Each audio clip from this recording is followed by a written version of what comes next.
বর্তমানে ইসলামকে বিশ্বময় ছড়িয়ে দেওয়ার জন্যে, ঘরে ঘরে আল্লাহর কথা পৌঁছাবার জন্যে, সাহাবাদের নমুনা হয়ে কাজ করবার জন্যে, আল্লাহর কথা আল্লাহর বান্দাদের কাছে পৌঁছাবার জন্যে পাওয়ারফুল এক জামাতের নাম হইল তবলিগের জামাত।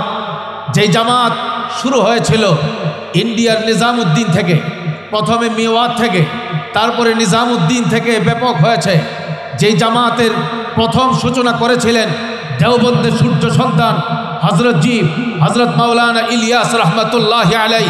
যে দাওয়াত ও তবলিগের মেহনত শুরু করেছিলেন হযরত ইলিয়াস রহমতুল্লাহ আলাই। দারুল উলুম দেওবন্দের সূর্য সন্তান ছিলেন যিনি হযরত ইলিয়াস রহমতুল্লাহ আলাইর পরে এই কাজের লেগাম ধরেছিলেন যিনি দ্বিতীয় হযরত ইউসুফ সাহেব রহমতুল্লাহ আলাই।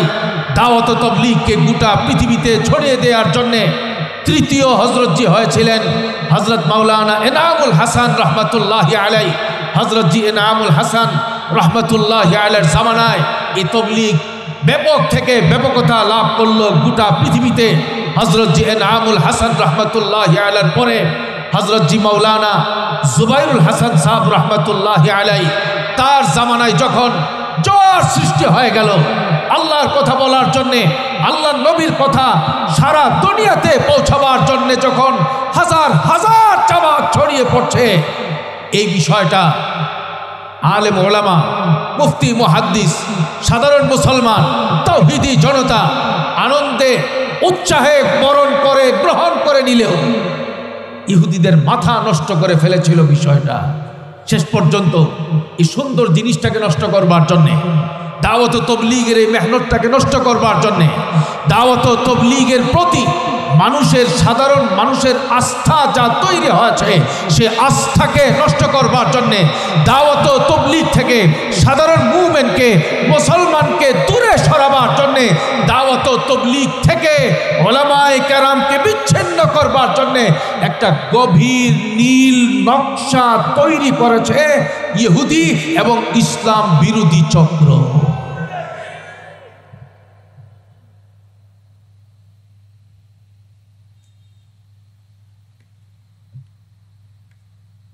এখন এ পর্যন্ত তো শুরুতে আমি ভূমিকা স্বরূপ কিছু বললাম। আমি যে বিষয়ে কথা বলতেছি আমি ইচ্ছা করে বলতেছি না, আমি বলতেও চাই না। আমাকে বাধ্য করছে মাহফিলের কর্তৃপক্ষ একটা বিশেষ বিষয়ে কথা বলবার জন্য।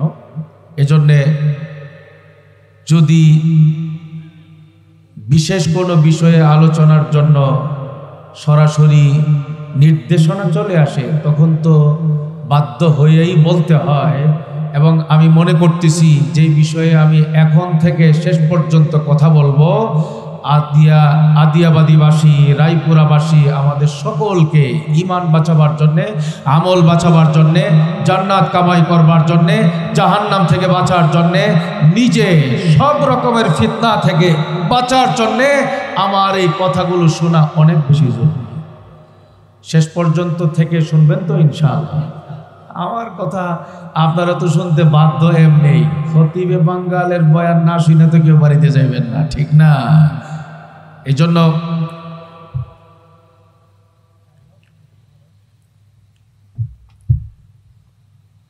প্রথমেই আপনাদের সামনে বিষয়টা পরিষ্কার করলাম।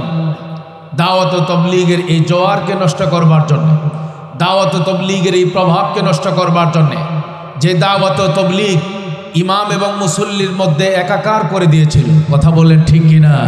যে দাওয়াত ও তবলিগ সমাজের মধ্যে ভেদাভেদ দূর করে দিয়েছিল, সবাই এক পাতিলে খাবার খেতাম আমরা, সেই দাওয়াত ও তবলিগের মধ্যে এখন ঘরে ঘরে ফিতনা না শুধু কুবাকুবি শুরু করে দিয়েছে, কথা বলেন ঠিক কিনা? স্বামী একদিকে, স্ত্রী আরেকদিকে, বাবা একদিকে, ছেলে আরেকদিকে, ইমাম একদিকে, মুসল্লি আরেকদিকে। এইরকম অবস্থা দুনিয়াতে আছে না নাই? তবলিগের মেহনত তো এইরকম কুবাকুবির জন্য না, বরং আল্লাহ থেকে যারা দূরে সরে গিয়েছে তাদেরকে আল্লাহর সাথে জোড়া লাগাবার জন্যে, ঐক্যবদ্ধ এক প্ল্যাটফর্ম তৈরি করবার জন্যই তো দাওয়াত ও তবলিগের এই মেহনত।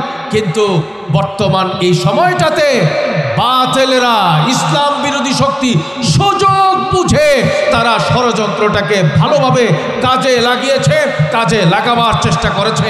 সেই কথায় যাওয়ার আগে ছোট্ট একটা ঘটনা আপনাদের সামনে পেশ করি। হযরত জি ইলিয়াস রহমাতুল্লাহি আলাইহি তিনি যখন প্রথম এই কাজটা শুরু করবেন, তখন তিনি 6 মূল নীতির ভিত্তিতে তৈরি হওয়া এই কাজটাকে কাগজে লিখে, তখনকার সময়ের ভারতবর্ষের মুফতি আজম ছিলেন মুফতি আজম মুফতি কিফায়তুল্লাহ সাহেব রহমতুল্লাহি আলাইহি, তালিমুল ইসলাম কিতাবের যিনি লেখক হযরত মুফতি আজম কিফায়তুল্লাহ সাহেব রহমতুল্লাহি আলাইহি হযরতের কাছে নিয়ে গেলেন আর বললেন, হযরত দাওয়াত ও তাবলীগের মেহনত আমি করবার জন্যে, উম্মতের মধ্যে এই কাজটাকে আমানত হিসাবে দেওয়ার জন্যে, আল্লাহর রসুলের কথা ঘরে ঘরে পৌঁছাবার জন্যে, সাধারণ মুসলমানের কাছে পৌঁছাবার জন্যে আমি এই একটা নকশা আমি তৈরি করেছি। হযরত আমি তৈরি করলেই তো হবে না, আপনি আমাদের সকলের সারেতাজ, ভারত উপমহাদেশের শীর্ষ মুফতি, আপনি কোরআন এবং হাদিসের আলোকে আমাকে বলতে হবে আমার এই নকশা কোরআন মতো হাদিস মতো হবে কিনা। যদি কোরআন এবং হাদিস মতো হয় আপনি বলেন, তাহলে আমি এই কাজ করব, এগিয়ে যাব। আর যদি আপনি আমার এই নকশা দেখার পরে মনে করেন আমার এই তবলিগের নকশা কোরআনের সঙ্গে মিলে না, হাদিসের সঙ্গে মিলে না, ইসলামের সঙ্গে মিলে না, হযরত এই ছুরিটা আপনাকে দিলাম।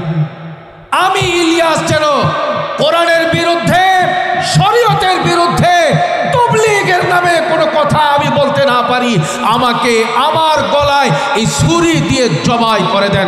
আমি যেন কোরআন বিরোধী কোনো কথা তবলীগের নাম দিয়ে বলতে না পারি। সুবহানাল্লাহ বলবেন না?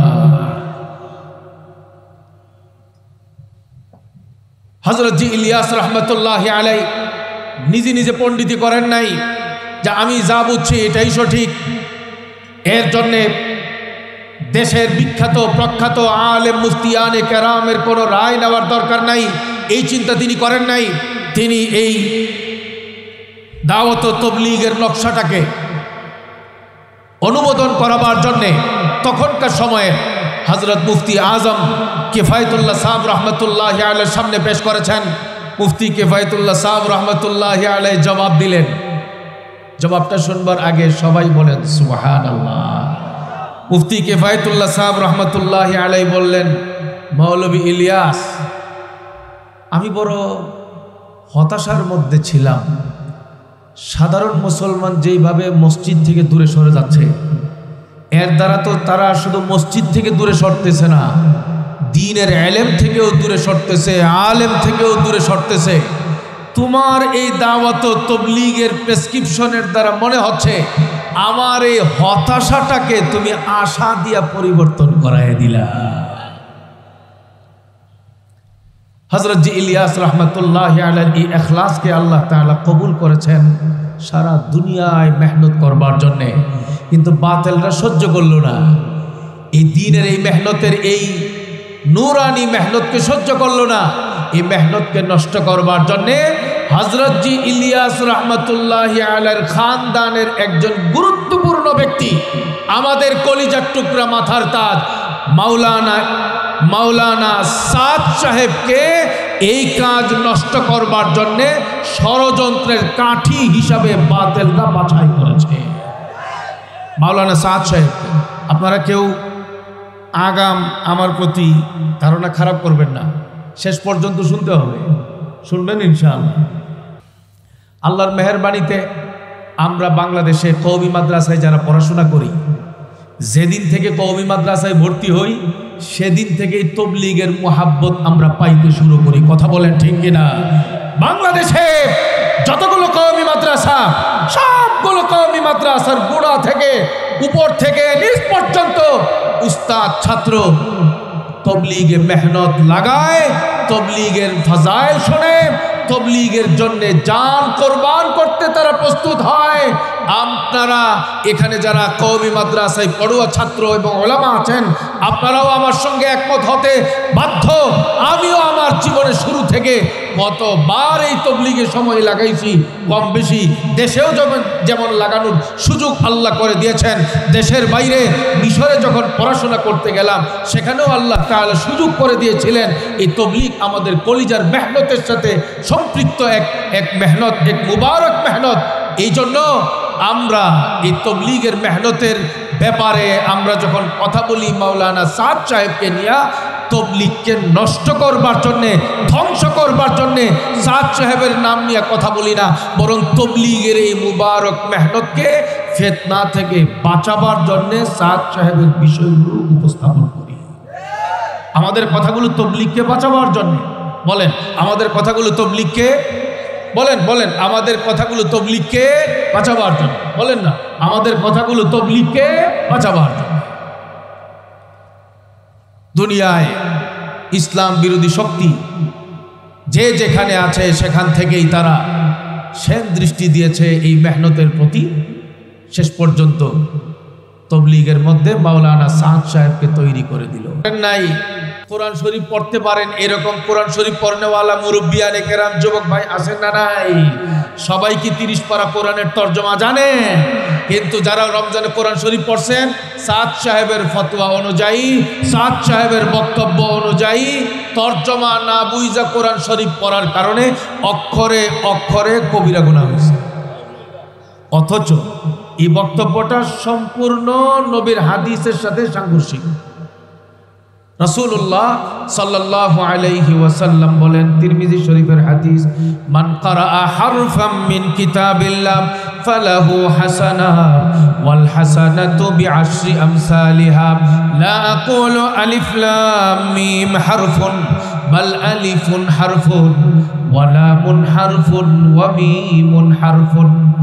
হাবিবে পাক বলেন, যে ব্যক্তি কোরআন শরীফের একটা অক্ষর উচ্চারণ করবে, তার আমলনামায় উচ্চারণ করতে দেরি হবে, 10টা নেকি আসতে দেরি হবে না।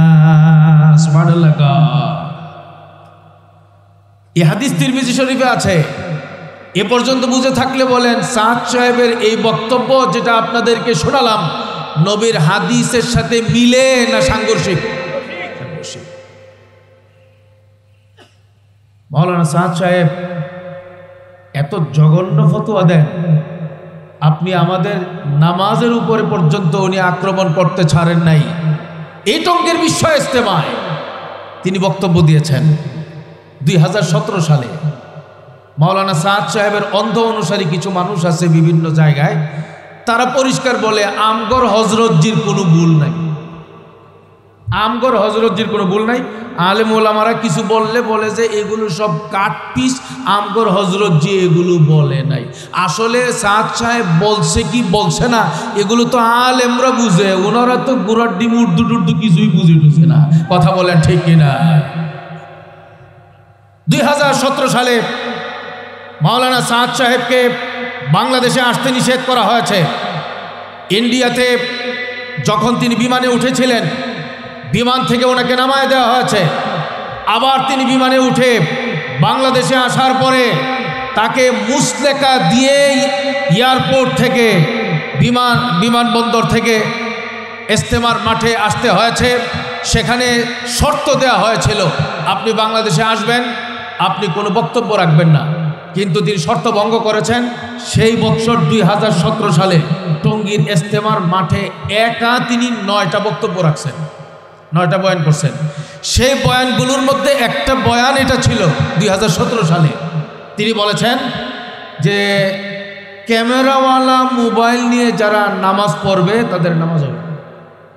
আপনারা তো এখানে সবাই এমন আল্লাহর ওলি, কারো মোবাইলেই তো ক্যামেরা, কারো পকেটেই তো ক্যামেরা নেই। না না না না, ক্যামেরাওয়ালা মোবাইল আছে আপনাদের পকেটে? না, ভালো করে বুঝে শুনে কোন আছে আছে। আপনারা যখন মাগরিবের নামাজ পড়ছেন, এই মোবাইলটা তো বাড়িতে রেখে আসছিলেন মনে হয়। এশার নামাজ যখন পড়ছেন, মোবাইলটা মনে দোকানে রেখে আসছিলেন। সাদ সাহেব উনি ফতোয়া দিছেন, কেউ যদি ক্যামেরাওয়ালা মোবাইল পকেটে নিয়ে নামাজ পড়ে তার নামাজ হবে না। শুধু এই জায়গাতে থামেন নাই, সামনে আগায় বলছেন কোন মুফতি সাহেব যদি এই ফতোয়া দেয় যে ক্যামেরাওয়ালা মোবাইল পকেটে নিয়ে নামাজ পড়লে নামাজ হবে, ওই মুফতি ইহুদিদের কাছে বিক্রি হয়ে গেছে। আপনাদের এলাকায় কি নাউজুবিল্লাহ একবার বাদ দিয়ে লেছেন নাকি? সারা দুনিয়ার সব মুফতিদের ঐক্যমতে ফতোয়া যে ক্যামেরা নিয়ে আমার নামাজ পড়লে নামাজ নষ্ট হবে না। সারা দুনিয়ার মুফতি সাহেবদেরকে তিনি কলঙ্কিত করবার জন্যে, জনসমাজের সামনে, জনসাধারণের সামনে হেয় করবার জন্যে এইরকম এক জঘন্য ফতোয়া তিনি দিয়েছেন। এই রকম ফতোয়া দিয়ে আমাদের আমলের উপরে যেমন আঘাত করার চেষ্টা করেছেন, স্বয়ং মাওলানা সাদ সাহেব হযরত ইউসুফ আলাইহিস সালামের ইজ্জতের উপরে আঘাত করে তিনি বলেছেন, মাওলানা সাদ সাহেব ইউসুফ আলাইহিস সালামের ব্যাপারে তিনি বলেছেন, আম্বিয়ায়ে কেরামের বিষয় তো এত স্পর্শকাতর যে কোনো শব্দ এদিক সেদিক হইলে ঈমান নষ্ট হয়ে যাওয়ার বড় সম্ভাবনা তৈরি হয়ে যায়। অথচ মাওলানা সাদ সাহেব বলেছেন যে এক বক্তব্যের মধ্যে ইউসুফ আলাইহিস সালাম গায়রুল্লাহর কাছে, আল্লাহর কাছে সাহায্য না চায়া গায়রুল্লাহর কাছে সাহায্য চাওয়ার কারণে আল্লাহ ওনাকে শাস্তি দিয়েছেন, জেলখানায় ওনাকে ভরছেন। নাউজুবিল্লাহ বলেন। আপনারা এখানে যারা বসছেন সবাই এই আকীদাটা মুখস্থ করেন। আমাদের নবীজি সহ যত নবীজি দুনিয়াতে আসছেন সব নবীরা ছিলেন নিষ্পাপ। বলেন, সব নবীরা নিষ্পাপ। নবুয়তের আগেও নিষ্পাপ, নবুয়তের পরেও নিষ্পাপ। মাওলানা সাদ সাহেব হযরত ইউসুফ আলাইহিস সালামের ঈমানে আঘাত করার চেষ্টা করেছে।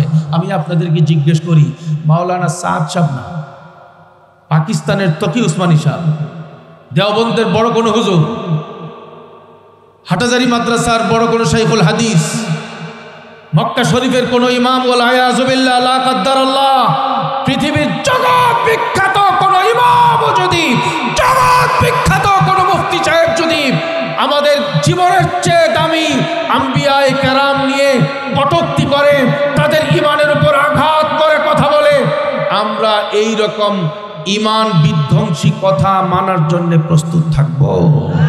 আমরা কোনোদিন মানব? এই হইল আমাদের অপরাধ।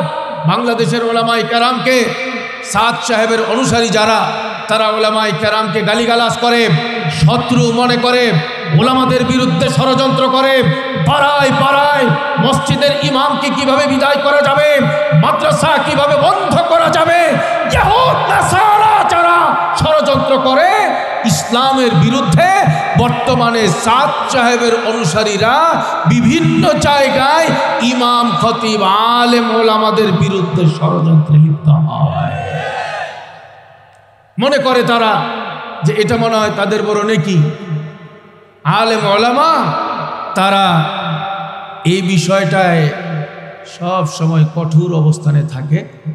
তবলিগের মেহনত আমরা করি, সবাই করুক, আমরা সেটা চাই, তবে তবলিগের নামে কোরআন হাদিস বিরোধী কোনো কথা বলা যাবে না। এটা হলো সারা দুনিয়ার আলেমদের দাবি এবং এটা কোরআনে কারীমে সুস্পষ্ট বক্তব্য আল্লাহ দিয়েছেন। আপনারা মনে হয় কষ্ট পাইতেছেন আমার কথায়? না, আপনারা কষ্ট পাইলেও তো আমার তো কিছু করার নাই, কথা তো সব আল্লাহর জন্য। কথা বলেন ঠিক কিনা? মাওলানা সাদ সাহেব উনি এমন বক্তব্য দিছে বিভিন্ন সময়ে, কিছু কিছু বক্তব্য আটরশির সঙ্গে মিলে। এই মন খারাপ করে বলেন, কিছু কিছু বক্তব্য কার সঙ্গে মিলে? আটরশির একটা গরু মার্কা পীর আছে না, মোস্তফা ফাইসাল আল মুজাদ্দিদি, যেটা মারফতের নাম দিয়ে গরুর ব্যবসা করে, এরকম মোস্তফা ফাইসাল গোলাপ ফুল মার্কা আছে না নাই? আপনারা দেখবেন ইউটিউবে তার বক্তব্য ভাইরাল। সে এক জায়গায় বক্তব্যে বলতেছে, মক্কা শরীফের পরে, মক্কা শরীফ এবং মদিনা শরীফের পরে পৃথিবীর সবচেয়ে পবিত্রতম জায়গা আটরশির মাজার। এই মোস্তফা ফাইসাল আল মুজাদ্দিদি কইছে, মক্কা শরীফের পরে, মদিনা শরীফের পরে 3 নম্বর পবিত্রতম জায়গা আটরশির মাজার, যেখানে নারী পুরুষের বেপরদার মিলন মেলা হয়, যেখানে গান বাজনা হয়, যেখানে মদ গাঞ্জা আর গাঞ্জার কলকি টানা হয়। এটা নাকি মক্কা মদিনার পরে সবচেয়ে পবিত্রতম জায়গা। মাওলানা সাদ সাহেব ঠিক এরকম বক্তব্য দিছে একটা। মাওলানা সাদ সাহেব বলেন, मक्का मदीना के बाद सबसे काबिल एहतराम अगर कोई जगह है वो बांग्ला वाली मस्जिद मरकज निजामुद्दीन है। মাওলানা সাদ সাহেব বলেন, মক্কা মদিনার পরে সবচেয়ে দামি অনুসরণীয় জায়গা হইল ইন্ডিয়ার নিজামুদ্দিন মার্কাজ। এখানে নাউজুবিল্লাহ কইতেন না, আমার নিজের ঘরের মানুষ কইছে যে এই জন্য নাউজুবিল্লাহ কইতেন না। মাওলানা সাদ সাহেব বলতেছেন, মক্কা মদিনার পরে সবচেয়ে বেশি অনুসরণীয় জায়গা, পবিত্রতম জায়গা হলো ইন্ডিয়ার নিজামুদ্দিন মার্কাজ, বাংলা ওয়ালি মসজিদ নিজামুদ্দিন মার্কাজ है। মাওলানা সাদ সাহেব বলেন, আচ্ছা নিজামুদ্দিন মার্কাজের নাম কোরআন শরীফের কোন আয়াতে আছে? কথা বলে না। হাদিসের কোন হাদিসে আছে? কথা বলেন, আছে নাকি? অথচ রাসূলুল্লাহ সাল্লাল্লাহু আলাইহি ওয়াসাল্লাম বলেন, লা তুসাদ্দুর রিহাল ইল্লা ইলা সালাসাতি মাসাজিদ। হাবিবে পাক বলেন, হাদিস বুখারী শরীফে আছে, মুসলিম শরীফে আছে, পৃথিবীর জমিনে সবচেয়ে দামি মসজিদের নাম বাইতুল্লাহ শরীফ। দ্বিতীয় পজিশনে দামি মসজিদের নাম মসজিদে নববী। 3 নম্বরের সবচেয়ে দামি এবং পবিত্রতম জায়গার নাম আমাদের প্রথম কিবলা বাইতুল মুকাদ্দাস শরীফ। কথা বলেন ঠিক কিনা? হাবিবে পাক বলেন, পৃথিবীর সবচেয়ে দামি জায়গা বাইতুল্লাহ শরীফ, মসজিদুল হারাম। দ্বিতীয় পজিশনে মসজিদে নববী, তৃতীয় পজিশনে বাইতুল মুকাদ্দাস শরীফ। এই জায়গাতে প্রথমে বাইতুল্লাহ, এরপরে মসজিদে নববী, এরপরে বাইতুল মুকাদ্দাস ফিলিস্তিনের। 3 নম্বরে আল্লাহর নবী বলছে বাইতুল মুকাদ্দাসের কথা না, নিজামুদ্দিন মার্কাজের কথা কইছে। এই যে সাদ সাহেব বলল মক্কা মদিনার পরে সবচেয়ে অনুসরণীয় জায়গা ইন্ডিয়ান নিজামুদ্দিন মার্কাজ, এই বক্তব্যটা বুখারী মুসলিমের সাথে মিলে না সাংঘর্ষিক? এইরকম সাংঘর্ষিক কথা সাদ সাহেব বললে দুনিয়ার অন্ধভক্তরা মানলেও যারা কোরআন হাদিসের আলেম তারা কোনোদিন এটাকে মানতে পারবে? পারে না। এই হলো মূল সমস্যা। এর দ্বারা কি বুঝলেন? এই পর্যন্ত যা বললাম আরেকটু বলবো ইনশাআল্লাহ। এই পর্যন্ত যা বললাম, বলেন তো সাদ সাহেবের সাথে এবং সাদপন্থীদের সাথে আলেমদের সমস্যা এটা কি জায়গা জমিন নিয়া? না না, ভালো করে বুঝে টুঝা করেন, এটা কি জায়গা জমিন নিয়া? এটা কি কোনো রাজনৈতিক সমস্যা না শরীয়তের সমস্যা? ইয়া আইয়ুহার রাসূল بلغ ما أنزل إليك من ربك وإن لم تفعل فما بلغت رسالته والله يعصمك من الناس والله لا يهدي القوم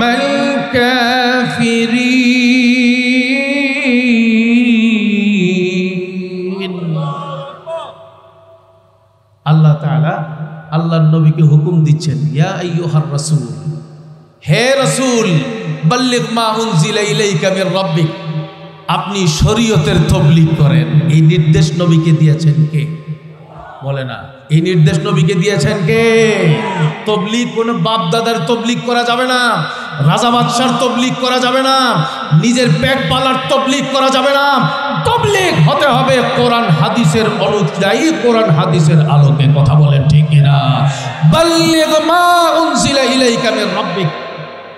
আমি পরের কথায় যাচ্ছি, মাঝখানে ছোট্ট 2টা কথা বলি, মাঝখানে বলে ফেলি, না হয় অনেকের মধ্যে সংশয় মনে হচ্ছে, কেন জানি আমার কিছু মানুষের মধ্যে সংশয় তৈরি হচ্ছে। 1 নাম্বার, হুজুররা আপনারা মসজিদ নিয়ে আসেন, মাদ্রাসা নিয়ে আসেন, আমরা কোনোদিন বাধা দিছি? আমরা তাবলীগ করি, এটার মধ্যে আপনারা বাধা দেন কেন? মসজিদ আপনাদের, মাদ্রাসা আপনাদের, তাবলীগ আমরা।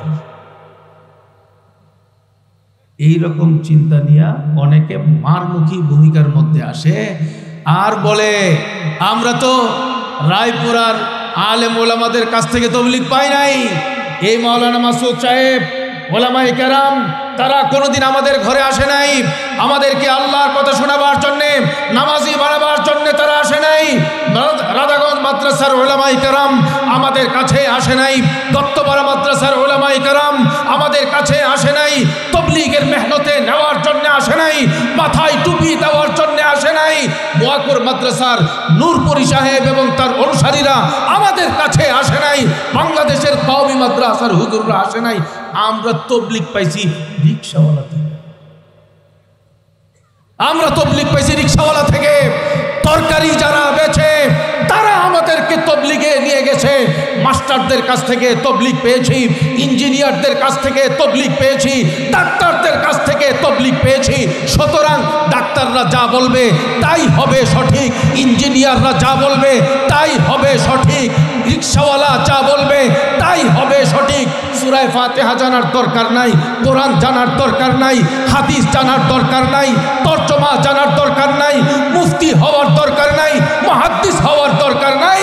আমরা ইঞ্জিনিয়ার, ডাক্তার, মিল্লা, শরীয়ত যদ্দুর বুঝি তবলিগের জন্য ওদ্দুরই চলবো, এই জাতীয় চিন্তা অনেকের ভিতরে ঢুকছে। এটা বুঝাবার জন্য একটা ছোট্ট ঘটনা আপনাদেরকে শোনাইতে হবে। আপনাদের তো মনে হয় সময় শেষ হয়ে গেছে না, বলবো?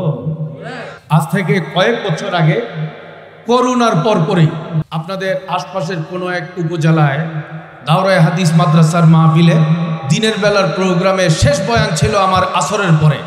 দাওরায়ে হাদিস মাদ্রাসার বয়ানের শেষ পর্যায়ে আমাকে যখন দেয়া হলো বিষয়বস্তু, এই বিষয়টাই দেওয়া হলো মাওলানা সাদ সাহেবকে আমরা মানব কি মানব না এই ব্যাপারে আমাদেরকে দিক নির্দেশনা দিতে হবে। আমি সেখানে আমার অনিচ্ছা সত্ত্বেও আমি দীর্ঘ সময় আলোচনা করলাম। মাগরিবের নামাজের পরে হায় হায় হায় হায় ওই উপজেলার সাতপন্থী ভাইদের যিনি আমির শাহ, উনি ওনার ছোট ভাইকে, আপন ছোট ভাইকে আমার কাছে পাঠাইছে। ঘটনাক্রমে ওই ছোট ভাই ছিল আমার একান্ত চেনা জানা ব্যবসায়ী। আমার কাছে আসছে, বলল যে হুজুর আপনার বয়ান তো হুজুর কারেন্টের মতো কাজ হয়েছে। আমি তো সাংঘাতিক খুশি। কি কাজ হয়েছে? হুজুর সবচেয়ে বড় আমির যিনি, উনি আমাকে পাঠাইছে আপনার কাছে সালাম দিয়া। আমি তো বিশ্বাস করে এমন খুশি হয়েছি, কাম তো আজকে ঘটছে আল্লাহর মেহেরবানিতে। একজন ঠিক হইলে হাজার খানেক মানুষ ঠিক হয়ে যাবে, কথা বলে ঠিক কিনা? মুরল ঠিক হওয়া লাগে আগে, মুরল মুরল। এখন পরে আমাকে বলল যে হুজুর কাম হয়েছে, সালাম পাঠাইছে, আপনাকে জানাইবার জন্য বলছে। উনি নাকি আপনাকে বহু বৎসর যাবৎ উনি আপনাকে অনেক মহাব্বত করে, যেখানেই আপনার মাহফিল হয় সেখানেই উনি যায়। আজকেও উনি পুরা বয়ান শুনছে। আমি বললাম যে মহাব্বতের দাবি তো হইল সহি কথা, আমি যা বলবো সেটা মেনে নেওয়া, এখন মানার জন্য তৈরি হয়েছে কিনা। হুজুর এটাই হইল আসল কথা। আসল কথাটা কি? উনি আমাকে বলছে আপনাকে জানাইবার জন্য, হুজুর ওনারা আলেম, মুফতি, মুহাদ্দিস, আমরা তো আলেম হইতে পারি না, জেনারেল শিক্ষিত মানুষ, আলেম ছাড়া তো আমরা চলতে পারবো না। ওনাদের কাছ থেকেই কোরআন হাদিসের ফতোয়া, মাসলা মাসাইল জানতে হবে, নামাজ, রোজা, ওযু, গোসল, যাকাত, ব্যবসা বাণিজ্য, হজ, উমরা, এই সবগুলো। তবে হুজুরকে বললেন তবলিগ নিয়ে আম করে যেন কোনো খুচা কাছা না দে, কথাবার্তা না বলে। এই বিষয়ে কোনো আলেমের কাছে আমাদের যাওয়ার দরকার নাই, কারণ আমরা বছর বছর তবলিগ দেশে বিদেশে মাস্তুরাত সহ সময় লাগাইতে লাগাইতে আলহামদুলিল্লাহ আমাদের গায়েবী কিছু ইলম আমাদের সিনায় হাসিল হয়েছে। আমরা কোনটা গলত কোনটা সহি আমরা নিজেরাই বুঝি। আমি বললাম যে হায় হায়, কত বড় টাকা! আলেম না হইয়া শরীয়তের বিষয়ে নিজে বুঝে, অথচ সাদ সাহেব কোরআনের উপরে আক্রমণ করছে, কোরআনের অপব্যাখ্যা করে যাচ্ছেন, ইমামদের উপরে আক্রমণ করে যাচ্ছেন, ফতোয়ার উপর আক্রমণ করে যাচ্ছে। এই সবগুলো ইলম না থাকার কারণে জেনারেল শিক্ষিত ভাইয়েরা অন্ধ হয়ে সবগুলোকে মেনে নিচ্ছে, কথা বলে ঠিক কিনা? আর বলে আলেম আমাদের দরকার নাই। কিন্তু আপনাদের সকলের খুশির জন্য বলি, কোনো বান্দার কাছে হিদায়াতের মাসলা নাই। হিদায়াত তো একমাত্র কার হাতে? আসতে বলেন কার হাতে? জোরে কর, আরো জোরে কর, কার হাতে? জোরে কর। আল্লাহ আপনি আমাদের সকলকে হিদায়াতের নূর দিয়া মৃত্যুর আগ পর্যন্ত হকের পথে অটল থাকার তৌফিক দান করেন, আমিন কর। দেখেন, এই যে সাদ সাহেব বক্তব্যটা দিল, মক্কা মদিনার পরে সবচেয়ে দামি জায়গা ইন্ডিয়ার নিজামুদ্দিন মার্কাজ, বলছিলাম না আপনাদের? এটা কি কোরআন হাদিসের সঙ্গে মিলে? এটা এখন সারা দুনিয়াতে ব্যাপক পরিমাণে প্রভাব বিস্তার করেছে। সাদ সাহেবের অনুসারী যারা, তারা সবাই হইল সব নিজামুদ্দিন যাও লাগছে এমন এক পেজ ঢাকার উত্তরায়। কোনো এক জায়গার এক ভাই সাদপন্থী, উনি এক মজলিসে বসা। আমি ওনাকে জিজ্ঞেস করলাম, এই আপনি না সাদপন্থী? ও জি। আপনি এখানে? হুজুর আয়া পড়ছি। আমার হুজুর আয়া পড়ছি। আইসেন কি আবার যাইবেন? কোন একবারে আইসেন কে? হুজুর ওইটা গলত। বুঝলেন কেমনে? হুজুর ছোট্ট একটা বিষয় আমার দিলে খুব দাগ কাটছে। কি দাগ কাটছে? ওখানে অনেক ওলামায়ে কেরামও বসা, আমি ওনার সঙ্গে আলোচনা করতেছি, আমারও বুঝতে খুব ভালো লাগতেছিল, শুনতেও ভালো লাগতেছিল। আমি বললাম কি সমস্যা? বলল যে আমার সব সময়ের একটা আমল হইল, আমি পুরা রমজানের 30 দিন মক্কা শরীফ আর মদিনা শরীফ কাটাই, ইতিকাফ করি। আমলটা বলেন, এই আমলটা যেটা উনি করতেছে পুরা দীর্ঘদিন যাবৎ প্রত্যেক বছর, এই আমলটা কম দামি না অনেক বেশি দামি আমল? উনি বলেন আমি আমার তরিকা অনুযায়ী টিকিট করলাম, ভিসা লাগাইলাম। আমার হালকার যিনি সাদপন্থীদের আমাদের আমির সাহেব, ওনার কাছে গেছি ছুটি নিতে, যে আমি টিকিট করছি, ভিসা লাগাইছি, আমার জন্য দোয়া করেন, আল্লাহ যেন সফর সহজ করে, উমরা ইতিকাফ আল্লাহ যেন কবুল করে। জিজ্ঞেস করলো কয়দিন? বললো 30 দিন। কোথায়? মক্কা শরীফ মদিনা শরীফ। রমজানের 30 দিন মক্কা শরীফ মদিনা শরীফ লাগাইবেন? নিজামুদ্দিন যাবেন না? নাউজুবিল্লাহ বলবেন না। আল্লাহর এই বান্দা এই কথাটা শুনবার পরে হায় হায় হায়, আরে নিজামুদ্দিন তো যায় মক্কা মদিনায় যাওয়ার জন্য, কথা বলেন ঠিক কিনা? মক্কা মদিনার ইতিকাফের জন্যই তো নিজামুদ্দিনের মেহনত আর আমল, এক চিল্লার আমল। আর উনি আমাকে বলছেন আপনি 30 দিন মক্কা মদিনায় সময় লাগাইবেন, নিজামুদ্দিনে যাবেন না, এটা কেমন কথা? উনি বললেন যে এই কথা যখন বলছে আমার দিল সাক্ষী দিয়েছে এটা একটা গলত মেহনতের জামাত, কোরআন হাদিসকে ধ্বংস করার জামাত। এই জামাতে থাকলে আমার আখিরাত নষ্ট হয়ে যাবে। বলেন আবারও সবাই বলেন হেদায়েতের মালিক। এইরকম চিন্তা তো দিলের ভেতরে আসছে। কিন্তু এখানে যদি কোনো সাদ সাহেবের অনুসারী কোনো মুরব্বী থাকেন, আমি আপনার কপালে চুমু খেতে চাই, আপনার প্রয়োজনে আপনার পায়ে হাত রেখে বলতে চাই, আমার এই কথায় আপনি খারাপ ধারণা করবেন না, আলেমদের প্রতি বিদ্বেষ পোষণ করবেন না, এই কথা কখনোই বলবেন না। এই হুজুরে আর কোনো কাম নাই, আমগর হযরতজি সাদ সাহেবের ব্যাপারে গীবত করতেছে। এটা হলো সাদপন্থীদের একটা বড় অসুখ। সাদপন্থীরা তারা সাদ সাহেবের কিছু বললেই বলে যে গীবত করা যাবে না, আরেকজনের বদনাম করা যাবে না। আরে ভাই, কারো বদনাম যদি কোনো ব্যক্তির বদনামই যদি করা না যায়, তাহলে তো কাদিয়ানির বিরুদ্ধেও কিছু কওয়া যাবে না, কথা বলেন ঠিক কিনা? দুনিয়ার কোনো বেদাতের বিরুদ্ধেও কথা বলা যাবে না। আসলে বেদাত কাকে বলে, বেদাত কার ব্যাপারে বলা যায় না, গীবত কাকে বলে, গীবত কার ব্যাপারে করা যায় না, কার ব্যাপারে করতে হবে, এই বিষয়টাও পড়াশোনা করা লাগে। আলেমরা এই বিষয়টা ভালো জানে।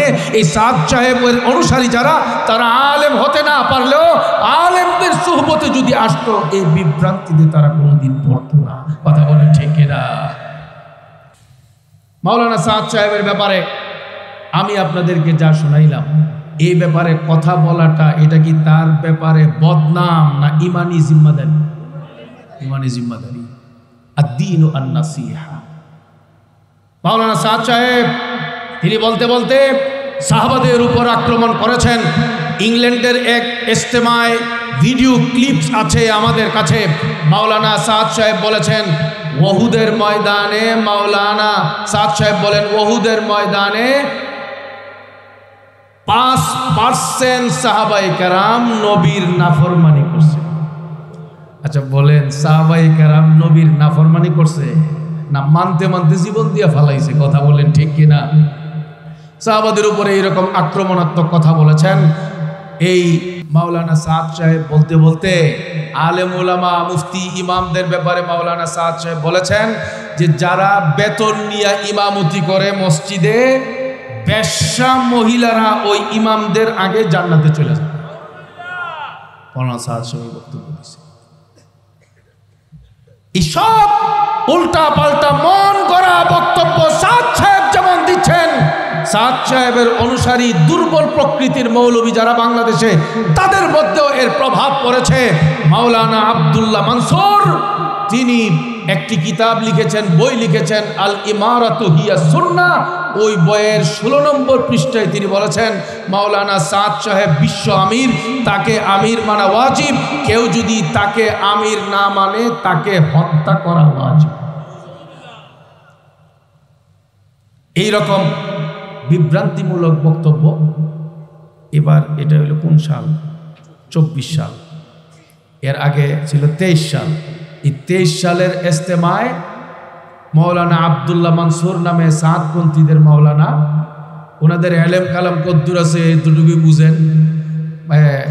ইজতেমার মাঠে ফজরের নামাজের পরে বয়ান হইতেছে, ওনাদের অনুসারী উর্দু ভাষার এক মেহমানের বয়ান। আর সেই বয়ানের মধ্যে মেহমান বলতেছেন আমরা নামাজ ছেড়ে দেওয়াকে গুনাহ মনে করি, অথচ তবলিগে না যাওয়াকে আমরা গুনাহ মনে করি না। এটা তর্জমা আর অনুবাদ করতে গিয়া সাদ সাহেবের অনুসারী বাংলাদেশের মাওলানা আব্দুল্লাহ মানসুর, উনি অনুবাদ করতে গিয়া এক লাইন বাড়ায়া বলতেছে আমরা নামাজ ছেড়ে দেওয়াকে গুনাহ মনে করি, অথচ তবলিগে না যাওয়াকে গুনাহ মনে করি না। অথচ এই যে বাড়াইছে, অথচ নামাজ ছেড়ে দেওয়া যত বড় গুনাহ, তবলিগে না যাওয়া এর চেয়ে বড় মারাত্মক গুনাহ। আউযুবিল্লাহ। এই ধরনের ফতোয়া যদি কেউ দেয়, দুনিয়ার সাধারণ মুসলমান মেনে নিতে পারে, কিন্তু ওলামায়ে কেরাম এটা কোনোদিন মেনে নিতে পারবে? আজকে ওলামায়ে কেরামকে তুড়ি দিয়ে উড়িয়ে দেওয়ার চেষ্টা করা হয়। আপনি আমরা রায়পুরার মসজিদের দিকে নজর দিলে, নরসিংদীর প্রত্যেকটা থানা, জেলা উপজেলার মসজিদের দিকে আপনি নজর দেবেন, বাংলাদেশের 3.5 লক্ষ এর কাছাকাছি কম বেশি মসজিদের মধ্যে যেখানে যেখানে তবলিগের মেহনত চলে, আমি চ্যালেঞ্জ করে বলে দিতে পারি আলেমদেরকে তোমাদের চিনতে অসুবিধা হচ্ছে, আলেমদেরকে মূল্যায়ন করতে পারো না, আলেমদের দ্বারা তোমরা তবলিগ পাও নাই, আলেমরা তবলিগের জন্য কিছুই করে নাই, এই ধরনের ধারণা পোষণ করো। অথচ আজ থেকে 10-15 বছর আগেও বাংলাদেশের মসজিদগুলোর চিত্র ছিল ভিন্ন। তবলিগের এই মেহনত নিয়া তবলিগের জামাত অধিকাংশ মসজিদে উঠতেই পারত না। কথা বলেন ঠিক কিনা? ইমাম সাহেবের ভূমিকা, খতিব সাহেবের ভূমিকা ছিল মুসল্লিদেরকে এই তবলিগের মেহনত সম্পর্কে জানানো, মসজিদের কমিটিকে তবলিগের মেহনত যে বৈধ সেটা জানানো। কোন কোন জায়গায় বেদাতীরা মারমুখী ভূমিকায় এসেছে। আজকে আপনারা ধন্য, আপনারা ভাগ্যবান। হযরত মুনাসির জামান উলিপুরি সাহেব হুজুরের বয়ান আপনারা শুনেছেন। শিবপুরে অনেক মুরব্বী হয়তো কোনো সময় সেখানে উপস্থিত হয়েছেন।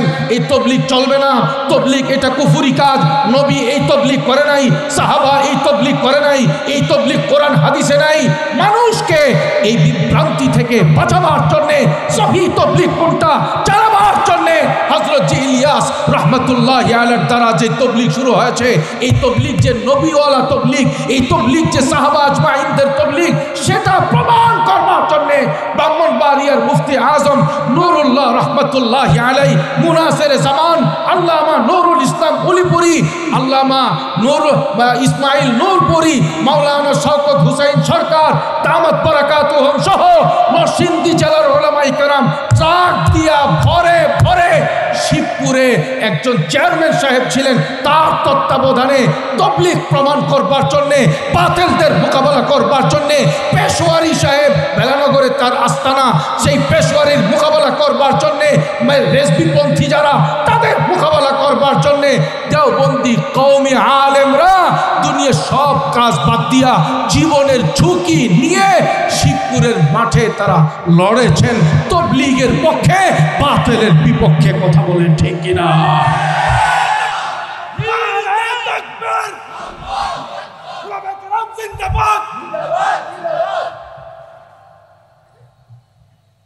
বাংলাদেশের যতগুলো মসজিদে তবলিগের মেহনত চলে, অধিকাংশ মসজিদের অবস্থাই ছিল খুব পেরেশানির হালাত। মসজিদের ইমাম খতিবরাই বুঝায়া বুঝায়া মসজিদের ভেতরে তবলিগের এই মেহনত চালু করছেন।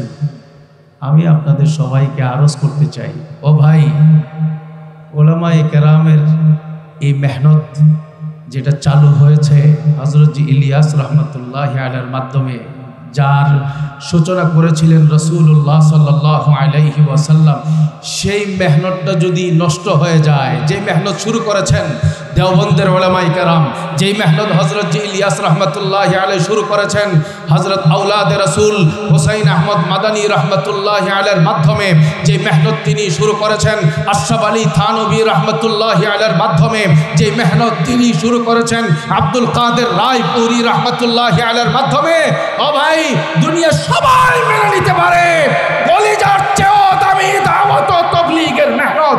এটাকে নষ্ট করবার জন্য ষড়যন্ত্র যতই করা হোক, একজন সত্যিকারের আলেম বেঁচে থাকতে কোনোদিন তারা এই ষড়যন্ত্র মেনে নিবে না।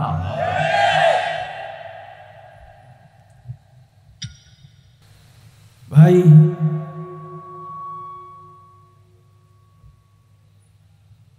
ঢাকায় উত্তরাতে সাতপন্থীদের এক জামাত আমার মসজিদ কমিটির সভাপতি, সেক্রেটারি, দায়িত্বশীলদের কাছে গিয়ে বলল, আমরা আগের জায়গা থেকে ফিরে আসছি, এখন আমাদের মনে হইতেছে ওলামায়ে কেরামের কথাও ঠিক আর আমাদের সাদ সাহেবের কথাও ঠিক।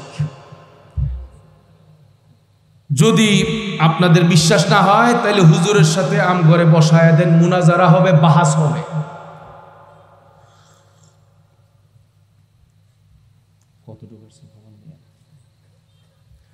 মুনাজারা হবে, বাহাস হবে। যাইতেছে না? আচ্ছা, বাহাস হবে। আমি কোনোভাবেই রাজি হই না।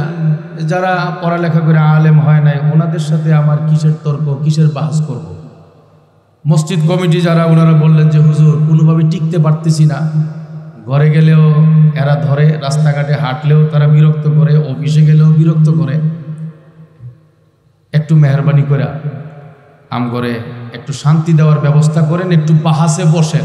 আমি বাধ্য হয়ে আমি ওয়াদা দিলাম, ঠিক আছে, আজকে তো শুক্রবার, আগামী বুধবারে বহস হবে। হায় হায়, মসজিদ কমিটির যারা আসছিল আমার কাছে, তারা যেই খুশি যে হুজুর একটা আনন্দঘন মজলিস হবে, আমরা সেটা উপভোগ করব বুধবারে। 2 গ্রুপে আপনারা বলবেন, আমরা খালি শুনবো, দেখি কে হারে কে জিতে। মানে খুব একটা মজা করলেন ওনারা আমাকে নিয়ে। আমি সাথে সাথে বললাম তাদের সাথে বসবো, শর্ত হইল 3টা। নাম্বার 1, কার পক্ষে লোক কম, কার পক্ষে লোক বেশি, এই নিয়ে কোনো কথা হবে না। সরকার কার পক্ষে, সরকার কার বিপক্ষে, এই নিয়ে কোনো কথা বলা যাবে না। কথা হবে শুধু সাদ সাহেবকে নিয়ে। আমি বললাম, আমার মোবাইলে নেটের ভিতরে যা আছে আমি সাদ সাহেবের বক্তব্য আমি ছেড়ে দিব, আমার আর কোনো কিছু দরকার নেই। 2 নম্বর শর্ত, দূর দূরান্ত থেকে কাউকে আনা যাবে না। আমি এই মসজিদে তাদের অনুসারী যত মৌলবী সাহেবরা আছে তাদের সবাইকে নিয়ে তারা আসুক। 3 নম্বরের শর্ত, তারা যদি দলিল প্রমাণ দিয়ে জিতে যায়, আমি মনে করব আমি বাতিল, তারা হক, আমি তওবা কইরা তাদের দলে চলে যাব। মসজিদের মধ্যে দল হবে 1টা, 2টা থাকতে পারবে না। কথা বলেন ঠিক কিনা? আর যদি দলিল প্রমাণ দিয়া আমি জিতে যাই, তাইলে মনে করতে হবে আমি হকের উপরে আছি, তারা বাতিল, সুতরাং আমার দলে তাদেরকে আসতে হবে। এটা বলার পরে যারা কমিটির লোকজন তারা তো বলতেছেন কথা তো তাইলে এটাই হওয়া উচিত। শনিবার দিনে সাতপন্থীদের সবাইরে ডাকলো, ডাইকা বলল হুজুর তো চ্যালেঞ্জ গ্রহণ করছে, বহসে বসবেন, সম্মতি দিছেন, আগামী বুধবার সকাল 10টায় মসজিদে। এতটুকুন বলার পরে হাই হাই হাই, এরা বলল ঠিক আছে, আমরা আগামী বুধবারে সকাল 10টায় আসব। আল্লাহ আল্লাহ আল্লাহ। মসজিদ কমিটির দায়িত্বশীল একজন ফোন দিয়ে আমাকে বলল, হুজুর এরা তো আপনার সাথে বসার জন্য সাহস দেখাইছে, চ্যালেঞ্জটাও গ্রহণ করছে, তাইলে তো হুজুর এতদিন যা বুঝছিলাম এটা তো সম্পূর্ণ উল্টা হয়ে গেল। এরা মনে হয় চিল্লা দিয়া নিশ্চয়ই এলেম কালাম ভালোই হাসিল করছে, আপনার সাথে বসার মতো যোগ্যতা পুঁজিপাটটা মনে হয় ভালোই আছে। তা আমি বললাম যে বুধবার আসুক, দেখা যাবে। ভাই সে বুধবার আর আসতে পারে নাই, আপনারা তো শুনতেছেন না আমার কথা। সে বুধবার আর আসতে পারে নাই। সোমবারে দিনের বেলায় মসজিদ কমিটির সভাপতি বলল, হুজুর যা ভাবছিলাম তাই হয়েছে, সাতপন্থীদের দায়িত্বশীলরা আমার কাছে আইসা বলছে হুজুরকে বললেন এই বুধবারে আমগর বহস করা সম্ভব হইব না। কথা বুঝতেছেন আপনারা? আজকের এই জায়গায় যারা বয়ান শোনার জন্য বসেছেন, শুরু থেকে কথাগুলো শুনলেন, আমি আপনাদের সকলের কাছে আরজ রাখবো, আমার কথা না, ডানে বামে যারা আছে তাদের কথাও বাদ দেন। আপনারা রায়পুরার দিকে নজর দেবেন, আপনারা নরসিংদী জেলার যে কোনো থানার দিকে নজর দেবেন। আপনি দেখবেন যদি 500 মসজিদ থাকে, 500 মসজিদের মধ্যে 498টা মসজিদের ইমাম খতিব সবাই ঐক্যবদ্ধ এই কথার উপরে পাবেন যে সাদ সাহেব হকের উপরে নাই, সাদ সাহেব বাতিল। এবার আপনাদের সামনে তিরমিজি শরীফের একটা হাদিস পেশ করি। আপনাদের তো কষ্ট হয়ে যেতেছে না, খতিবে বাঙ্গাল দামাত বারাকাতুম আসতেছে, বসেন কিছুক্ষণ। قال رسول الله صلى الله عليه وسلم إن الله لا يجمع أمتي على ضلالة। হাবিবে পাক বলেন দুনিয়ার যে কোনো মানুষ যে কোনো সময় গোমরাহ হয়ে যেতে পারে। হাবিবে পাক বলেন আল্লাহ তাআলা এই ফয়সালা দান করেছেন, আল্লাহ তাআলা আমার উম্মতের উলামায়ে কেরামকে একসঙ্গে কখনো গোমরাহ বানাবেন না। একজন আলেম গোমরাহ হয়ে যেতে পারে, দুইজন আলেম বিচ্ছিন্ন কারণে গোমরাহ হয়ে যেতে পারে, যে কোনো কারণে গোমরাহ হয়ে যেতে পারে, কিন্তু এলাকার 100 আলেম একসঙ্গে গোমরাহ হয়ে যাবে, 1000 আলেম একসঙ্গে গোমরাহ হয়ে যাবে, 5000 আলেম একসঙ্গে গোমরাহ হয়ে যাবে, হাজার হাজার মুফতি একসঙ্গে গোমরাহ হয়ে যাবে। এটা আল্লাহ তাআলার কুদরতের মধ্যে নাই, আল্লাহ তাআলার নিজামের মধ্যে নাই। আল্লাহ তাআলা বলেন, হাবিবে পাক বলেন ইন্নাল্লাহা লা ইয়াজমাউ উম্মতি আলা দালালাহ। আল্লাহ তাআলা নিশ্চয়ই উম্মতের উলামায়ে কেরামকে একসঙ্গে গোমরাহ বানাবেন না। সুবহানাল্লাহ। সুতরাং এলাকার সিংহভাগ আলেম যেদিকে, আমরাও তো সেদিকেই থাকবো ইনশাআল্লাহ। থাকবো তো ইনশাআল্লাহ ভাই। আল্লাহ আমাদের সবাইকে কবুল করেন, আমল করার তৌফিক দান করেন। আমিন কর, জোরে কর। আল্লাহ আমাদের সবাইকে হকের উপরে অটল থাকার তৌফিক দান করেন। আমিন কর। আলেম ওলামাদের সঙ্গে চলার তৌফিক দান করেন। আমিন কর। আলেম ওলামাদের মাশওয়ারা নিয়ে চলবার তৌফিক দান করেন। আমিন কর। দেখেন আজকে আলেম ওলামা, ওলামায়ে কেরাম এখানে যারা আসছেন, সাথীরা যারা আসছেন, একটু খালি ওই ব্যানারটার দিকে নজর দেন। ওই যে ব্যানারে আছে ওলামা পরিষদ আদিয়াবাদ, আছে না? আদিয়াবাদের ওলামায়ে কেরাম এখানে যেই ইন্তজাম করলেন আল্লাহর কথা শোনাইবার জন্যে, নবীর কথা শোনাইবার জন্যে, কোরআন হাদিসের কথা শোনাইবার জন্যে, এই কার্যক্রমটা তবলিগের ভিতরে পড়বে কি পড়বে না? বলে না। পড়বে কি পড়বে না? বাংলাদেশের মসজিদগুলোতে ইমাম সাহেবরা জুমার দিনে যে বয়ান করে, ইমাম সাহেব কি নিজের বাপ দাদা সদ্য গোষ্ঠীর পথ পরিচয় ইতিহাস বয়ান করবার জন্য মিম্বরে বয়ান করতে বসে না? ইমাম সাহেবরা মিম্বরে যখন বসে, আলেম ওলামা যখন মিম্বরে বসে, তারা বয়ানের মধ্যে কার কথা বলে? কার কথা বলে? আল্লাহর কথা বলে। হায় হায় হায়, ফাজাইলে আমল কিতাবের মধ্যে এক জায়গায় আছে এই কথাটা, এইগুলো ঠিক করে লয়েন।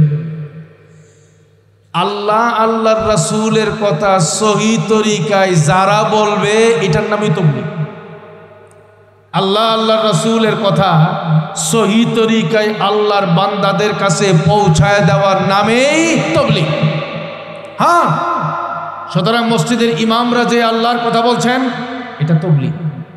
আজকের এখানে বয়ানের জন্য উলামায়ে কেরাম যারা আসছেন, এটাও তাবলীগের একটা অংশ। তাফসির মাহফিলে যারা তাফসির করছেন, এটা তাবলীগের একটা অংশ। মাদ্রাসার ভিতরে হুজুররা যা পড়াচ্ছেন, এক উস্তাদ আরেক ছাত্রকে আল্লাহ আল্লাহর রাসূলের কথা শোনাচ্ছেন, পৌঁছাচ্ছেন, এটাও তাবলীগের একটা অংশ। খানকার মধ্যে সহি তরিকায় পীর সাহেব মুরিদের সামনে আল্লাহ আল্লাহর রাসূলের যে কথা বলছেন, এই সব বয়ানগুলো আমরা যদি শুনি, খেয়াল করি, এই সবগুলো তাবলীগের অংশ। কথা বলেন ঠিক কিনা? সুতরাং কেউ যদি এই কথা বলে আলেম ওলামা তাবলীগ করে না, আমি মনে করব তার বুঝের অভাব। তবে একটা বিষয় আছে, সবগুলোই তাবলীগ, কিন্তু একটা বিশেষ তাবলীগের কথা আমি একটু মিশরের আল আজহার ইউনিভার্সিটির একটা ঘটনা দিয়ে আপনাদেরকে শোনাতে চাই। খতিবে বাঙ্গাল দামাত বারাকাতুহুম এসে যাচ্ছেন, ওনার উপস্থিতির আগ মুহূর্তে আপনাদেরকে এই আজীব একটা ঘটনা আপনাদেরকে শোনাতে চাই। আপনাদের কষ্ট হবে না তো? আমি মিশরে আল আজহার ইউনিভার্সিটিতে যখন পড়াশোনা করি, তখন আমাদের সাথী ভাইদের মধ্যে অনেক সাথীরাই ছিলেন সেখানে, তারা তাবলীগের মেহনত করতেন। তাদের পোশাক আশাক ছিল সুন্নতি পোশাক, মাথায় পাগড়ি নিয়ে তারা সেখানে যাইতেন, উপস্থিত হতেন।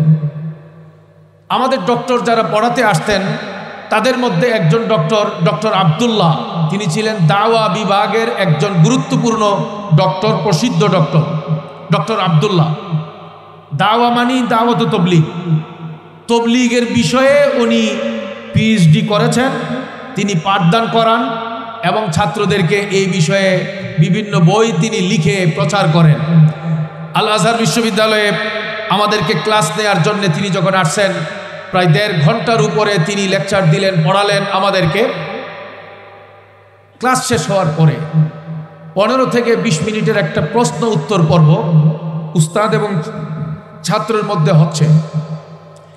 সেখানে আল আজহার বিশ্ববিদ্যালয়ের ডক্টরগণ তারা এরকম বলতেন খোলামেলা, আমি 1.5 ঘন্টা পড়ালাম, তোমাদের কারো কোনো প্রশ্ন থাকলে আমাকে খোলামেলা করতে পারো। এই সময়ে ডক্টর আব্দুল্লাহ উস্তাজুদ্দাওয়া উনি যখন বললেন, আমি যে পড়ালাম, তোমাদের কারো কোনো জানার দরকার থাকলে, সংশয় থাকলে, প্রশ্ন থাকলে আমাকে করতে পারো, আমি বলার জন্য তৈরি। পাগড়িওয়ালা আমাদের তাবলীগের এক সাথী ছাত্র ভাই, উনি বললেন, হযরত ইনদি সুআল। ডক্টর আব্দুল্লাহ হাফিজাহুল্লাহ তিনি বললেন, কুল্লি মা হুয়া, প্রশ্নটা কি? উনি বললেন যে হযরত, দুনিয়াতে আল্লাহ আল্লাহর রাসূলের কথা বহু মানুষ বহু সংগঠনের মাধ্যমে তারা বলে যাচ্ছে, এই কার্যক্রম পরিচালনা করছে। আমি আপনার কাছে জানতে চাই, আমি 6 উসুলের ভিত্তিতে মেহনত চলতেছে যে দাওয়াত ও তাবলীগ, হযরত জি ইলিয়াস রাহমাতুল্লাহি আলাইহির মাধ্যমে যে মেহনত সূচনা হয়েছে, আমি সেই তাবলীগের একজন সাথী।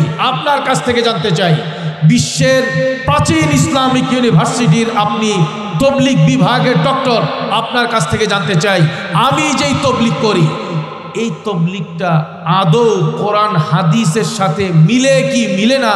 এই তাবলীগ নবীর তাবলীগের মতো কিনা? সাহাবা আজমাইনরা এই তাবলীগ করেছেন কিনা? আমি এই তাবলীগ চালিয়ে যাব না আমি ছেড়ে দেব? আপনার কাছ থেকে জানতে চাই। প্রশ্ন করেছেন।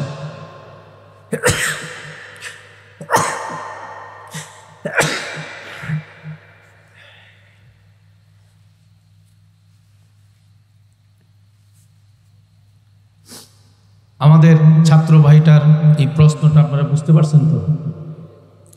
ডক্টর বললেন, আল আজহার বিশ্ববিদ্যালয়ের প্রফেসর হওয়ার সুবাদে পৃথিবীর বহু রাষ্ট্রে আমি সফর করার সুযোগ পেয়েছি, আল্লাহ করে দিয়েছেন অনেক রাষ্ট্রে। আমি বিশ্বের বহু সংগঠনের ব্যাপারে আমি জানি, বহু রাজনৈতিক ইসলামিক সংগঠনের ব্যাপারেও জানি, যারা তাদের সাংগঠনিকভাবে আল্লাহর রাসূলের দাওয়াতি কার্যক্রম পরিচালনা করেন। বিভিন্ন সংগঠনের নাম Bangladesh, Pakistan, India, Indonesia, Malaysia, Europe, America সহ এবং মিডল ইস্টের দেশ, বিভিন্ন দেশের নাম নিয়ে কোন কোন দেশে কোন কোন সংগঠন চলে দাওয়াতি কার্যক্রম চালাবার জন্যে অনেকগুলো সংগঠনের নাম তিনি নিলেন এবং তিনি বললেন, সহি তরিকায় যারা আল্লাহর রাসূলের কথা বলে, আল্লাহর বান্দাদের কাছে পৌঁছায়, সবগুলোই সহি। তবে এই তবেটা শুনবার আগে, বলবার আগে সবাই আগাম একবার বলেন সুবহানাল্লাহ, বলেন আল্লাহু আকবার। ডক্টর আব্দুল্লাহ তিনি বলেন, তবে রাসূলুল্লাহ সাল্লাল্লাহু আলাইহি ওয়াসাল্লাম যে পাহাড়ে গিয়া গিয়া আল্লাহর কথা বলতেন, রাতের অন্ধকারে বলতেন, মার খেয়ে খেয়ে বলতেন, কাফের বেঈমানদের রক্তচক্ষুকে তোয়াক্কা না করে শত শত মাইল পায়ে হেঁটে আল্লাহর রাসূল আল্লাহর কথা তিনি বলতেন, দাওয়াতের মেহনত তিনি করতেন। সাহাবারা সামানা মাথায় নিয়ে নিয়ে খেয়ে না খেয়ে তবলিগের যে মেহনত করতেন, ডক্টর আব্দুল্লাহ বলেন, বর্তমানে মাওলানা ইলিয়াস রহমাতুল্লাহ আলাইহির যে দাওয়াত ও তবলিগ এবং তার অনুসারীরা যে তবলিগের কার্যক্রম চালাচ্ছে, আমার মনে হচ্ছে যে এই তবলিগের কাজটা হুবহু নবীর তবলিগের সঙ্গে মিলে। সুবহানাল্লাহ। এই তবলিগের মেহনতে সবাই জুড়বেন তো ইনশাআল্লাহ? কি অসুবিধা আছে কোনো? তবলিগের সময় লাগাবেন তো ইনশাআল্লাহ? ভাই সবাই তবলিগে জুড়বেন, এক ভাই আরেক ভাইকে দাওয়াত দেওয়ার চেষ্টা করবেন ইনশাআল্লাহ। আল্লাহ তাআলা আমাদের সকলকে এই নূরানি মেহনত, নবীওয়ালা মেহনতের সাথে জুড়বার, জুড়ে থাকবার তৌফিক দান করেন, আমিন কর। আমি দেখেছি বিশ্বের যে কয়টা রাষ্ট্রে আল্লাহ তাআলা যাওয়ার তৌফিক দিয়েছিলেন, এর মধ্যে মিশরের মধ্যে দীর্ঘদিন সময় লাগানোর কারণে আমি নিজের চোখ দিয়ে দেখছি, মিশরের যে মার্কাজ, ওই মার্কাজের নাম ছিল তম্মু। সেই মার্কাজে আমি প্রথম দিন আমি যখন গেলাম, বাংলাদেশি হওয়ার কারণে মনে হইল যেন এরা আসমানের চাঁদ পাইছে, বাংলাদেশকে তারা এত দামি মনে করে। আমাকে সোজা নিয়ে গেছে মিশরের যিনি সবচেয়ে বড় আমির, ডক্টর ইঞ্জিনিয়ার আব্দুল মুনঈম আব্দুল্লাহ, ওনার নামটা আমার এখনো মনে আছে। ওনার কামরায় নিয়ে গেছে। ওনার কামরায় নিয়ে যাওয়ার পরে আমাকে একদম ওনার কাছে নিয়ে বসাইলেন।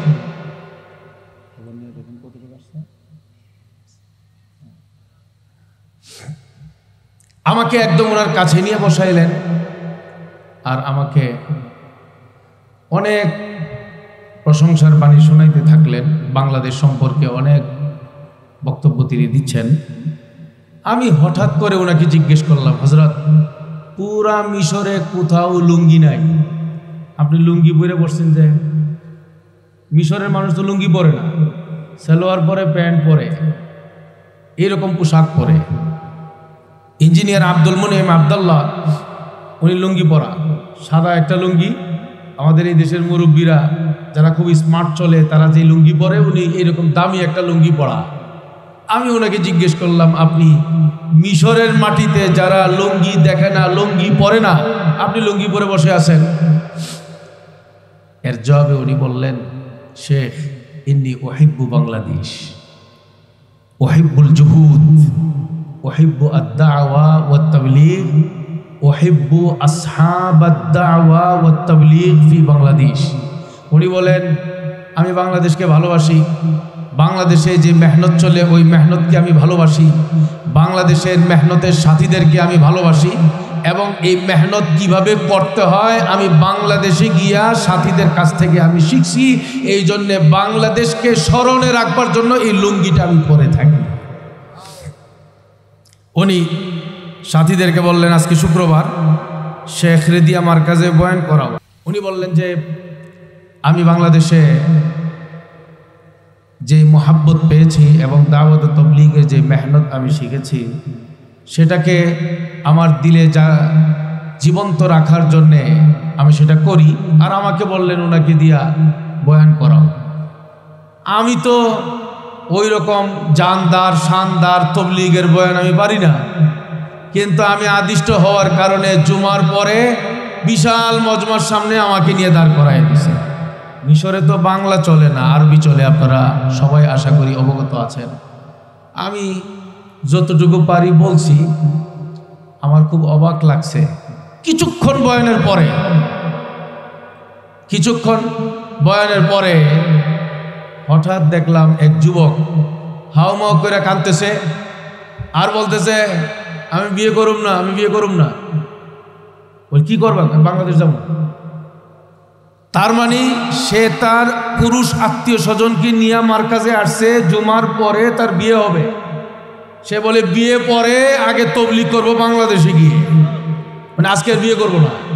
মানে তার মধ্যে এই রকম জজবা আর চেতনা তৈরি হয়েছে বাংলাদেশ সম্পর্কে। আমি এই সব কথাগুলো বলতেছি একটা শেষের একটা বিশেষ বিষয়ে আপনাদেরকে সতর্ক করবার জন্যে।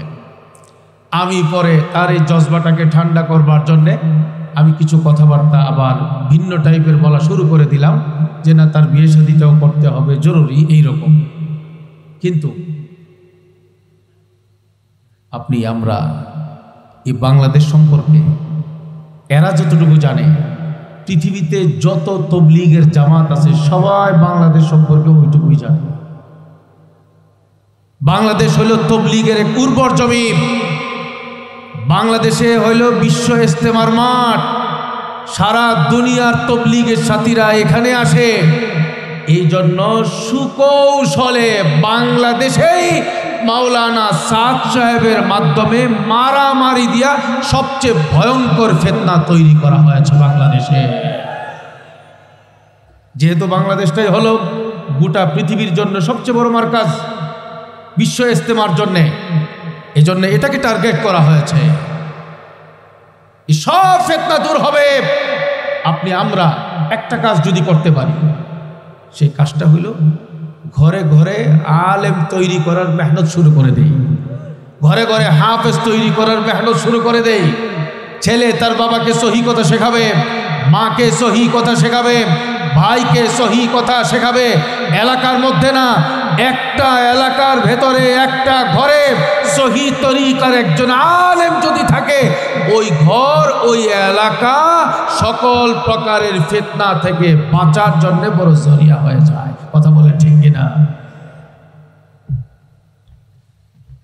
এই জন্য ঘরে ঘরে হাফেজ আলেম তৈরি করবার মেহনত বেগবান করা দরকার। যত বেশি মেহনত করা চাই দ্বীনের হেফাজতের জন্যে, ইমানের হেফাজতের জন্যে, এলেমের হেফাজতের জন্যে, কোরআনের হেফাজতের জন্যে মাদ্রাসাগুলোর পিছনে খুব মেহনত হওয়া চাই। ছেলে মেয়েদেরকে দ্বীন শেখাবার জন্য মেহনত হওয়া চাই। আজকে বড় রকমের পেরেশানি অস্থিরতা সমাজের সর্বত্র। মুসলমানের ঘরে ঘরে আপনি তালাশ করে দেখবেন আমার কথা কতটা বাস্তব। মুসলমানের ঘরে ঘরে ছেলে মেয়েরা স্কুলে যায়, কলেজে যায়, ভার্সিটিতে যায়, বাংলা শিখে, অঙ্ক শিখে, ইংরেজিতে তারা অনর্গল কথা বলতে পারে। কিন্তু দুঃখজনক হলেও সত্য, মুসলমানের সন্তান হয়ে তারা সূরা ফাতিহা সহি করে পড়তে পারে না। ঠিক কিনা? সহি করে কোরআন শরীফ পড়তে পারে না। অথচ নামাজ পড়া যেমন জরুরি ফরজ, নামাজের সূরা কেরাতগুলো সহি করে শেখা এটাও ফরজ। মাসলা মাসাইল, ওযু গোসলের মাসলা মাসাইল, নামাজের মাসআলা মাসাইল, পবিত্রতার মাসআলা মাসাইল জানাও ফরজ। আমাদের এই বিষয়ে অনেক সচেতন হইতে হবে। সমাজে এরকম বহু ঘর আছে, বাবা নামাজ পড়ে, ছেলে নামাজ পড়ে না, ছেলের নামাজের জন্য ফজরের সময় বাবাও ডাক দেয় না, মাও ডাক দেয় না। এরকম বেনামাজি ঘর সমাজে আসে না নাই? আমাদের তো পাগল হয়ে যাওয়া উচিত। হযরতে আবু হুরায়রা রাদিয়াল্লাহু তাআলা আনহু রাসূল পাকের দরবারে গেলেন। ইয়া রাসূলুল্লাহ, যেই নবীকে পাওয়ার জন্যে, যেই নবীকে দেখে ঈমান আনবার জন্যে, আল্লাহকে পাওয়ার জন্যে, আল্লাহকে রাজি আর খুশি করবার জন্যে আমি সুদূর ইয়ামান থেকে সফর করে মদিনায় হাজির হলাম। নবীকে পাইলাম, নবীকে দেখলাম, অন্তর ঠান্ডা করলাম। আর নবী, আমার বড় কষ্ট হলো, আমার বাবা নাই দুনিয়াতে, কেবলমাত্র আমার মা আছে।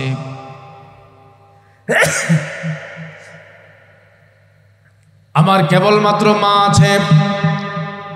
আমার মা আল্লাহকে বিশ্বাস করে না, নবীকে বিশ্বাস করে না, আল্লাহ এবং রাসূলের নাম নিয়ে কটূক্তি করে, গালাগাল করে, গালিগালাজ করে।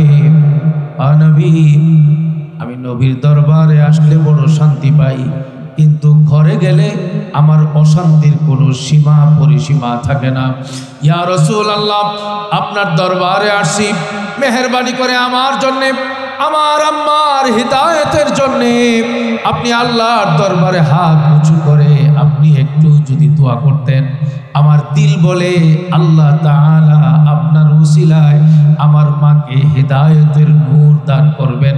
হযরতে আবু হুরায়রা রাদিয়াল্লাহু তাআলা আনহু হাত উঁচু করা মাত্র নবীজি সাল্লাল্লাহু আলাইহি ওয়াসাল্লাম, হযরতে রাসূলুল্লাহ সাল্লাল্লাহু আলাইহি ওয়াসাল্লাম আবু হুরায়রার আবদার রক্ষা করবার জন্য হাত উঁচু করলেন আর বললেন, আল্লাহুম্মা হাদি উম্মা আবি হুরায়রা। সুবহানাল্লাহ। নবী দোয়া করছেন, আয় আল্লাহ, আবু হুরায়রার মাকে আপনি হিদায়াত দান করেন, হিদায়াত দান করেন। আল্লাহুম্মা হাদি উম্মা আবি হুরায়রা। হায় হায়, এই দোয়া করা মাত্র হযরতে আবু হুরায়রা রাদিয়াল্লাহু তাআলা আনহু দেরি না করে সুজাগরের দিকে দৌড়াইতে শুরু করলেন। হযরতে আবু হুরায়রা বলেন, আমার দিলে ইয়াকিন ছিল আমার মা আর হিদায়াত থেকে দূরে থাকা সম্ভব হবে না, তার জন্যে নবী যখন হাত উঠাইছেন, নবীর দোয়া অবশ্যই আল্লাহ কবুল করবেন। আমার মায়ের পরিবর্তনটা কিভাবে হয় আমি আমার চোখ দিয়ে সেটা দেখতে চাই। হযরতে আবু হুরায়রা রাদিয়াল্লাহু তাআলা আনহু বলেন, আমি আমার মাকে দেখবার জন্যে, মায়ের পরিবর্তনটা দেখবার জন্যে, হিদায়াতের ঘটনাটা নিজের চোখ দিয়ে দেখবার জন্যে আমি মায়ের ঘরের কাছে গেলাম, কিন্তু মা আমার পায়ের শব্দ শুনে আমাকে বলল, মা ইয়া আবা হুরায়রা, এ আবু হুরায়রা, থামো, আসবা না, থামো। হযরত আবু হুরায়রা বলেন, আমি বাইরে দাঁড়ায়া কান লাগায়া দেখতেছি ঘরের ভেতরে পানির চপ্পর চপ্পর আওয়াজ শোনা যায়। সুবহানাল্লাহ। তখন আমার দিল বলতেছিল, মনে হয় আমার মায়ের দিল আল্লাহ তাআলার দিকে ঝুঁকে গেছে, ইসলাম কবুল করবার জন্য তৈরি হয়ে গেছে। আর আমার মা মনে হয় ইসলাম কবুল করবার জন্য প্রাথমিক কাজ, গোসলের কাজটা মনে হয় সেরে নিচ্ছেন। এই জন্যে আমার মা আমাকে ঘরে প্রবেশ করতে নিষেধ করছেন। আমি মায়ের কার্যক্রম শেষ হওয়ার পরে তিনি যখন ঘরে আমাকে যাওয়ার জন্য অনুমতি দিলেন, আমি ঘরে প্রবেশ করলাম। প্রবেশ করার পরে মা বললেন, আবু হুরায়রা, আমার দিল তো নবীর প্রেমে মাতোয়ারা হয়ে গেছে, আল্লাহর জন্য তৈরি হয়ে গেছে, আমি কালিমা পড়ে মুসলমান হয়ে গেলাম। সুবহানাল্লাহ। একজন ছেলে তার মায়ের জন্য তো এই রকম দরদই দেখানো উচিত। একজন ছেলে তার বাবার জন্য তো এই দরদটাই দেখানো উচিত। একজন বাবা তার ছেলের জন্য তো এই রকম দরদি হওয়া উচিত। একজন মা তার মেয়ের জন্য তো এই রকম দরদি হওয়া উচিত। স্কুলে না গেলে ভাত দেবে না, ঘরে তাকে শান্তিতে থাকতে দেবে না, পিটনি লাগাবে, শাস্তি দেবে, দাঁড় করায় রাখবে, ঘরের বাইরে দাঁড় করায় রাখবে, কিন্তু নামাজ পড়ে না। মা বাবা এ নিয়ে তার মাথা ব্যথা নাই, আত্মীয় স্বজনের মাথা ব্যথা নাই। অথচ রাসূলুল্লাহ সাল্লাল্লাহু আলাইহি ওয়াসাল্লাম বলেন, লা ইয়াকুল তাআমাকা ইল্লা তাকি লা তুসাহিব ইল্লা মুমিনা ওয়ালা ইয়াকুল তাআমাকা ইল্লা তাকি আও কামা ক্বালা আলাইহিস সালাতু ওয়াস সালাম।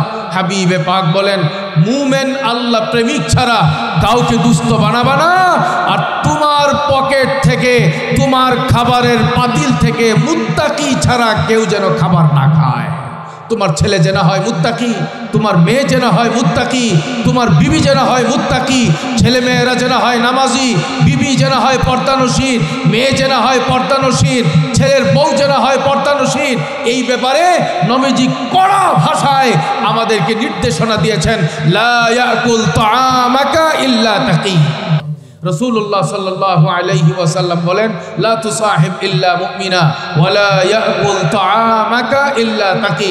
রাসূলুল্লাহ সাল্লাল্লাহু আলাইহি ওয়াসাল্লাম বলেন, বন্ধু বানাবা একমাত্র মুমিন ব্যক্তিকে, এবং তোমার খাবার খাবে একমাত্র মুত্তাকি বান্দারা। রমজান মাসে এই মুত্তাকি হওয়ার জন্যই আল্লাহ তাআলা রোজার বিধান দিয়েছেন। এই মুত্তাকি বানাবার জন্যই আল্লাহ তাআলা রমজান মাসের কিয়ামুল লাইল, তাহাজ্জুদের এই ব্যবস্থা আল্লাহ তাআলা করেছেন। রমজান মাসে তারাবির ব্যবস্থা আল্লাহ তাআলা করেছেন। রমজান মাসে তিলাওয়াত করবার জন্যে আল্লাহ তাআলা পুরা রমজান শয়তানকে জিঞ্জিরে আবদ্ধ করে রাখছেন। কথা বলেন ঠিক কিনা? সেই তাকওয়া আমার আপনাকে এখানে, এই তাকওয়া রমজান মাসেই যেন সীমাবদ্ধ না থাকে।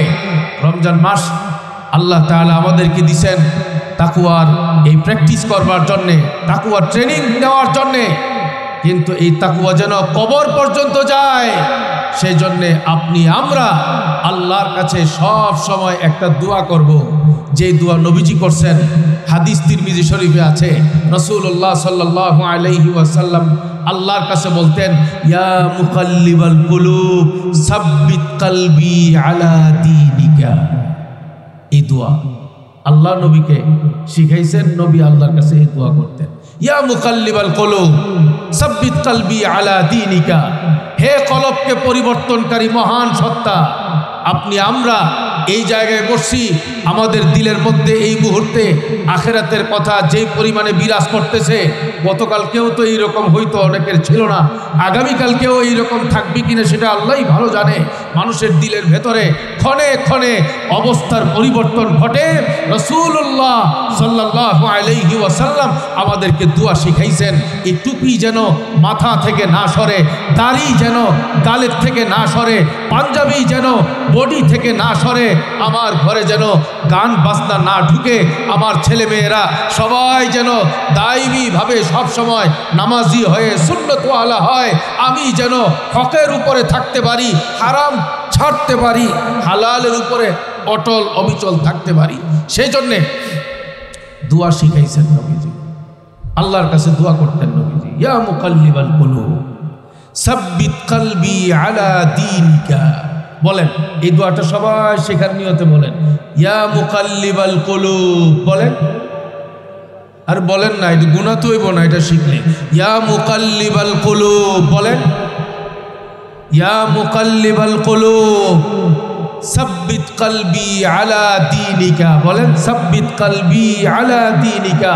রাসূলুল্লাহ সাল্লাল্লাহু আলাইহি ওয়াসাল্লাম আল্লাহর কাছে দোয়া করতেন আর বলতেন, হে দিলকে পরিবর্তনকারী আল্লাহ, আপনি আমার কলবকে দ্বীনের পথে অটল অবিচল রাখে। সুবহানাল্লাহ। নবীর যদি আল্লাহর কাছে ইস্তেকামতের জন্য দোয়া করা লাগে, আমি যেন অটল থাকতে পারি, আমার মধ্যে যেন পরিবর্তন না আসে, আল্লাহ আপনি আমাকে সেই তৌফিক দেন। নবীর যদি আল্লাহর কাছে এত দোয়া চাইতে হয়, আপনি আমরা দুর্বল ইমানদার হয়ে দোয়া করার প্রয়োজন আছে না? না। ইয়া মুকাল্লিবাল কুলুব সাব্বিত কলবি আলা দীনিকা, এই দোয়া নবীজি করতেন উম্মতকে শেখানোর জন্য, উম্মতকে শেখানোর জন্য। ইস্তেকামত এটা হইল সবচেয়ে বড় কারামত। হযরত শাহ আশরাফ আলী থানভী রহমতুল্লাহি আলাইহি, ওনার দরবারে গেছেন এক ব্যক্তি ইন্ডিয়া, ওনার হাতে মুরিদ হওয়ার জন্য। থানবী রহমতুল্লাহি আলাইহির খানকায় মুরিদ হওয়ার জন্য গিয়ে 1 সপ্তাহ পর্যন্ত উনি কাটাইলেন। 1 সপ্তাহ পরে সালাম মুসাফা করে তিনি চলে আসতেছেন, মুরিদ হবেন না। থানবী রহমতুল্লাহ আলাইহি জিজ্ঞেস করলেন, আসলেন কেন, যান কেন? উনি বললেন যে আসছিলাম তো মুরিদ হওয়ার জন্য। আপনার ব্যাপারে আমি শুনছিলাম আপনি নাকি বহুত বড় আল্লাহর ওলি। 1 সপ্তাহ পর্যন্ত আমি আপনার কাছে থেকে দেখলাম আসলে আল্লাহর ওলি হওয়ার কোনো নিদর্শন আপনার মধ্যে আমি পাই নাই, আপনার দরবারেও আমি পাই নাই, খানকার মধ্যে আমি পাই নাই। এই জন্যে আল্লাহর ওলি ছাড়া আমি তো মুরিদ হতে পারি না, এই জন্য আমি চলে যাচ্ছি। থানবী রহমতুল্লাহি আলাইহি বললেন যে আল্লাহর ওলি হওয়ার কি কি নিদর্শন তোমার জানা আছে, আমি একটু দেখি যে এটার মধ্যে কোনো পড়ে কিনা আমার এই খানকা। উনি বললেন আল্লাহর ওলি হওয়ার জন্য তো আমি জানি যারা আল্লাহর ওলি হবেন পানি দিয়া হাইটা যাবেন, আসমান দিয়ে উইরা যাবেন। কথাটা বুঝতেছেন না মনে হয়। বেলকি দেখাবেন, বেলকি জাদু দেখাবেন, পানি দিয়ে হাঁটবেন, আকাশ দিয়ে উড়ে যাবেন। আপনার তো এই 7 দিনের ভেতরে একটা অলৌকিক ঘটনা আপনি দেখাতে পারেন নাই, দেখি নাই। আমার আপনার দরবারে আইসা ওই রকম কোনো লাভ হইল না, ওই রকম বিশ্বাস আস্থা কিছুই জন্ম হয় নাই, এই জন্য আমি চলে যাচ্ছি, আমি মুরিদ হব না। থানবী রহমতুল্লাহ আলাইহি বললেন, আচ্ছা তোমার কথাটা তোমার কাছে আপাতত রাখো। এই 7 দিনের ভেতরে আমি এবং আমার সাথীরা এখানে যারা আছি আমরা একদিনও জামাত তকবীর উলা আমরা ছাড়ছি, ছুটছে, এরকম কোনোদিন দেখছো? বলে না। মসজিদে ঢুকার সময়ে বাম পাও দিয়ে ঢুকছি, এটা দেখছো? বলে না। মসজিদ থেকে বের হওয়ার সময়ে আমি সেই ক্ষেত্রে মসজিদ থেকে বের হওয়ার সময়ে সুন্নত তরিকার বাইরে আমি ঢুকছি, বের হয়েছে, এইরকম দেখছো? বলে না। হযরত থানবী রহমতুল্লাহি আলাইহি বলেন এই উম্মতের জন্য সবচেয়ে বড় কারামত এবং আল্লাহর ওলি হওয়ার সবচেয়ে বড় নিদর্শন হইল সুন্নতের উপরে অটল অবিচল থাকা, সুন্নত নিয়ে চলা। থানবী রহমতুল্লাহি আলাইহি বললেন পানি দিয়ে হাইটা যাওয়া আল্লাহর ওলি হওয়ার কোনো নিদর্শন না, আসমান দিয়ে উড়ে যাওয়া কোনো নিদর্শন না। সবসময় সুন্নতের উপরে থাকা, সবসময় ফরজ বিধানের উপরে অটল থাকা, হালালের উপরে অটল থাকা, হারামকে পরিহার করতে পারা, এটাই হইল সবচেয়ে বড় আল্লাহর ওলি হওয়ার নিদর্শন। আমি আপনাদের সকলকে একটা আরজ করতে চাই, এখানে যারা বসছেন, যাদের গালে দাড়ি উঠছে কিন্তু দাড়ি ফালায় দিছেন, এই রকম নিয়ত করতে পারেন কিনা যে দাড়ি রাখা ওয়াজিব, আজকের এখন থেকে আমি মৃত্যুর আগ পর্যন্ত 1 মুঠের কমে দাড়িতে হাত লাগাবো না, এরকম নিয়ত কেউ করতে পারবেন ইনশাআল্লাহ? হ্যাঁ, দাড়ি ছোটো করবো না, এরকম নিয়ত করতে পারবেন ইনশাআল্লাহ? নিয়ত করেন, নিয়ত করেন। আমি কোনো পুলিশও না, ডিসিও না, দারোগাও না, মন্ত্রীও না, এমপিও না। আপনি হাত লাগাইলে আমি যে আপনাকে জেলখানায় নিব ওই রকম কিছুই না। আল্লাহ নবীর সামনে আপনি যেন দাঁড়াতে পারেন, এই জন্যে নবীর ইশকের প্রমাণ দেওয়ার জন্যে 1 মুঠ পরিমাণ দাড়ি রাখবেন, এরকম কারা কারা নিয়ত করবেন আল্লাহকে দেখান তো, হাত দেখান। মাশাআল্লাহ, নারায়ে তাকবীর। আল্লাহ এই হাতগুলোকে কবুল করেন, 1 মুঠ পরিমাণ দাড়ি রাখার জন্য কবুল করেন, সুন্নত মোতাবেক চলবার জন্য কবুল করেন। হাত নামান। গায়ের মধ্যে সুন্নতের পোশাক লাগায় চলবেন, সুন্নত তরিকায় খাবার খাবেন, সুন্নত তরিকায় ব্যবসা বাণিজ্য করবেন, সুন্নত তরিকায় হজ ওমরা করবেন, সুন্নত তরিকায় লেনদেন করবেন, সুন্নত তরিকায় বিয়ে শাদী করবেন, সুন্নত তরিকায় আপনি আপনার পরিবারকে আপনি সাজাবেন। এইভাবে আমরা সুন্নত সুন্নত সুন্নত মোতাবেক যদি চলতে পারি তাইলে বড় পুরস্কার নবীর পক্ষ থেকে আপনি শুনে নিতে পারেন। রাসূলুল্লাহ সাল্লাল্লাহু আলাইহি ওয়াসাল্লাম বলেন, মান তামাসসাকা বিসুন্নতি ইনদা ফাসাদি উম্মতি ফালাহু আজরু 100 শাহীদ আও কামা ক্বালা আলাইহিস সালাতু ওয়াস সালাম। হাবিবে পাক বলেন, আমার উম্মতের হালত যখন নষ্ট হয়ে যাবে, সমাজে যখন সুন্নতের জায়গায় বেদাত ব্যাপক থেকে ব্যাপক জায়গা করে নেবে, সেই সময়ে আমার কোন উম্মত যদি সুন্নতকে আঁকড়ে ধরে থাকতে পারে, হাবিবে পাক বলেন এর বিনিময়ে 100 শহীদের সওয়াব আল্লাহ তাকে দান করে দিবেন। 100 শহীদের সওয়াব। 100 শহীদের সওয়াব। সুবহানাল্লাহ বলবেন না? 100 শহীদের সওয়াব। সুন্নতের কথা বললে যতটা আরামসে আমরা গ্রহণ করতে পারি, কিছু কিছু বিষয় আছে ওই বিষয়গুলো শুনলে আমাদের মাথা গরম হয়ে যায়। এরকম কিছু বিষয় আছে, সেই বিষয়গুলোর মধ্যে একটা বিষয় হলো পর্দা। নামাজ পড়তে তৈয়ার আছি, রোজা রাখতে তৈয়ার আছি, তারাবি পড়তে তৈয়ার আছি, টুপি মাথায় দিতে তৈয়ার আছি, দাড়ি রাখতে তৈয়ার আছি, পাঞ্জাবি লাগাইতে তৈয়ার আছি, কিন্তু বউকে পর্দায় রাখা, মেয়েকে হাত মোজা পাও মোজা দিয়া পর্দানসীন বানানো, এটাও যে আল্লাহর একটা ফরজ বিধান। এটা অনেক নামাজিরাই নামাজ পড়ে কিন্তু ঘরের মধ্যে পর্দার বিধান বাস্তবায়ন করে না। আসে না নাই? পর্দা যে একটা গুরুত্বপূর্ণ বিধান, এই বিষয়টা পুরুষের জেহেনেও থাকে না, মহিলাদের জেহেনেও থাকে না। মনে করে যে আমি দুনিয়ার সবচেয়ে বড় আল্লাহর ওলি, আমার আর কোনো গুনাহ নাই, অথচ ঘরের ভেতরে বেপর্দার সয়লাব।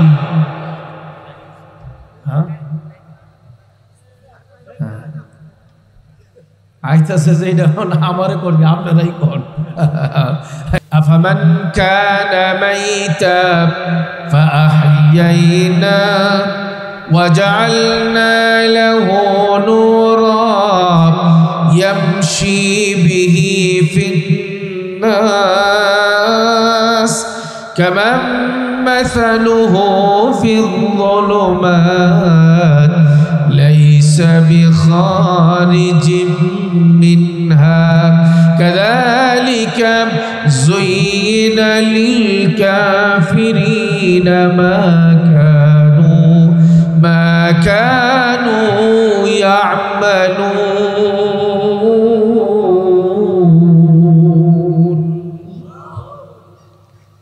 আল্লাহ তাআলা বলেন, আফামান কানা মাইতা, যে মানুষটা ছিল মৃত, জীবিত থেকেও যে ছিল মৃত। বলেন এই দুনিয়াতে সমাজের ভেতরে এই রকম অনেক মানুষ আছে কিনা যে জীবিত থাকার পরেও আচার আচরণে মনে হয় সে মুর্দা? এরকম মানুষ আছে না নাই?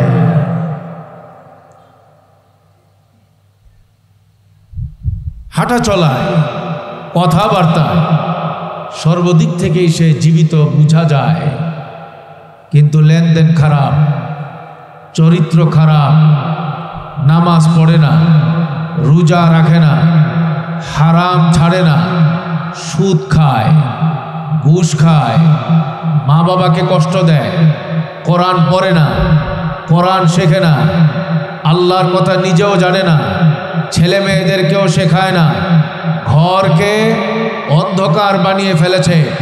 24 ঘন্টা সুযোগ পাইলেই গান বাজনা শুনে টেলিভিশন চালায়।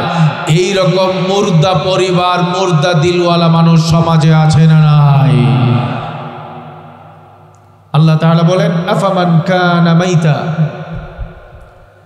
যে ব্যক্তি মুর্দা ছিল, ফাআহইয়াইনা, আমি আল্লাহ সেই মুর্দার দিলকে জিন্দা বানাইছি। সুবহানাল্লাহ।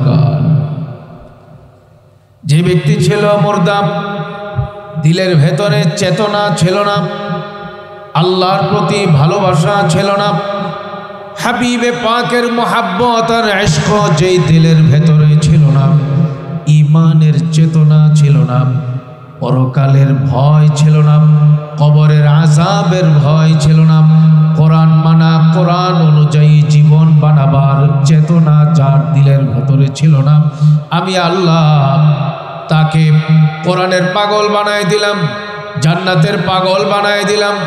হাই স্কুলে পড়ে ছেলে, কলেজে পড়ে ছেলে, ভার্সিটিতে পড়ে ছেলে, মা নামাজ পড়ে না, বাবা নামাজ পড়ে না, মাস্টার সাহেব নামাজ পড়ে না, প্রফেসর সাহেব নামাজ পড়ে না, প্রিন্সিপাল সাহেব নামাজ পড়ে না, ভাইস চ্যান্সেলর নামাজ পড়ে না, বন্ধু বান্ধব নামাজ পড়ে না, সে নিজেও নামাজ পড়তো না। হঠাৎ করেই হাই স্কুলের ভেতরে, কলেজ ইউনিভার্সিটির ভেতরে আল্লাহ তাআলা তার পড়াশোনার সময়টাতে তার দিলে ঈমানের হাওয়া লাগাই দিছেন, ঈমানের আগুন তৈরি করে দিছে। আল্লাহ তাআলা বলেন, যার দিলের ভেতরে ইমানের আগুন তৈরি করে দিলাম, ইমানের চেতনা তৈরি করে দিলাম, ইমানি নূর যার দিলের ভেতরে তৈরি করে দিলাম, তার চেহারা আলোকিত করে দিলাম। আল্লাহ তাআলা বলেন, এই নূরের কারণে তার মর্যাদা সমাজের মধ্যে এতটাই আমি আল্লাহ বাড়ায় দিলাম। আগে মানুষগুলো সমাজের মধ্যে তাকে বড় খারাপ বলে জানতো, আর এই মানুষটা সেই খারাপ জীবন পরিত্যাগ করে আমি আল্লাহকে পাওয়ার জন্যে এখন নুরানি জিন্দেগি পাওয়ার জন্যে পাগল হয়ে গেছে। মাথায় টুপি লাগায়, মাথায় পাগড়ি লাগায় ঘুরে, গালের মধ্যে এক মুঠ পরিমাণ দাড়ি, গায়ের মধ্যে পাঞ্জাবি। আল্লাহ তাআলা বলেন, এই রকম পাঞ্জাবিওয়ালা, টুপিওয়ালা, কোরআনওয়ালা, নামাজওয়ালা সে যখন হাঁটতে থাকে, আমি আল্লাহ তার ডানে বামে চতুর্দিকে নূর দিয়া আলোকিত করে দেই। সুবহানাল্লাহ। ইয়ামশি বিহি ফিন্নাস, সে ঈমানের নূর নিয়ে চলতে থাকে মানুষের মধ্যে। যখন তার দিলটা জিন্দা হয়ে যায়, ঈমানের নূরের দ্বারা জিন্দা হয়ে যায়, আমলের নূরের দ্বারা যখন তার দিল জিন্দা হয়ে যায় কোরআনে কারীমের নূরের দ্বারা, তখন এই ছেলেটা যেখানেই থাকুক, ব্যবসা বাণিজ্য করুক আর চাকরি করুক, অথবা পড়াশোনায় থাকুক, কলেজের ভেতরে থাকুক আর ভার্সিটিতে থাকুক, দেশের ভেতরে থাকুক আর দেশের বাইরে থাকুক, যেখানেই থাকুক, দুনিয়ার কেউ তাকে মসজিদ থেকে দূরে সরাতে পারে না। আজান হওয়া মাত্র স্যারের কাছ থেকে আধা ঘন্টার জন্য ছুটি নিয়ে নামাজের জন্য মসজিদে দৌড়াইতে থাকে। এইরকম আল্লাহ প্রেমিক আছে না নাই? আমি খুশির সাথে বলি, গর্বের সাথে বলি, এ বাংলাদেশকে চরম সেকুলার দেশ বানাবার জন্যে, এ বাংলাদেশকে নাস্তিকদের দেশ বানাবার জন্যে, বেনামাজিদের সয়লাভ ঘটাবার জন্যে, বাংলাদেশের শিক্ষাঙ্গনকে বিদেশিদের দাবেদার বানাবার জন্যে, ইসলাম বিদ্বেষীদের চক্রান্তে এদেশের ছেলে মেয়েদের জীবনকে ভিনদেশীদের রঙে রাঙাবার জন্যে হাজারো রকম চেষ্টা করা হচ্ছে, এখনো পর্যন্ত চলছে। কিন্তু তারপরেও কোনো ষড়যন্ত্র কাজে আসতেছে না। স্কুল, কলেজ, ইউনিভার্সিটির ছাত্র বন্ধু এবং ছাত্রী আমাদের বোন যারা আছে, তারা আগের তুলনায় বেশি পরিমাণে আল্লাহকে জানবার জন্যে, চিনবার জন্যে তারা জানতে চায়, তারা অগ্রসর হতে চায়। আগের তুলনায় তারা অনেক বেশি দিনদার হওয়ার জন্য আলেমদের কাছে যাওয়ার চেষ্টা করে, মাহফিলে বয়ান শুনবার জন্য চেষ্টা করে। আজকের আদিয়াবাদের ওলামা পরিষদের মাহফিলে যুব সমাজের যে ব্যাপক উপস্থিতি, এই কথার প্রমাণ বহন করে। বাংলাদেশের নাস্তিক মুরতাদদের সব ষড়যন্ত্র ভেস্তে যাচ্ছে, ব্যর্থ হচ্ছে। আল্লাহ তাআলার কুদরতের কারিশমা বাংলাদেশে প্রতি মুহূর্তে এগিয়ে যাচ্ছে। কথা বলেন ঠিক কিনা?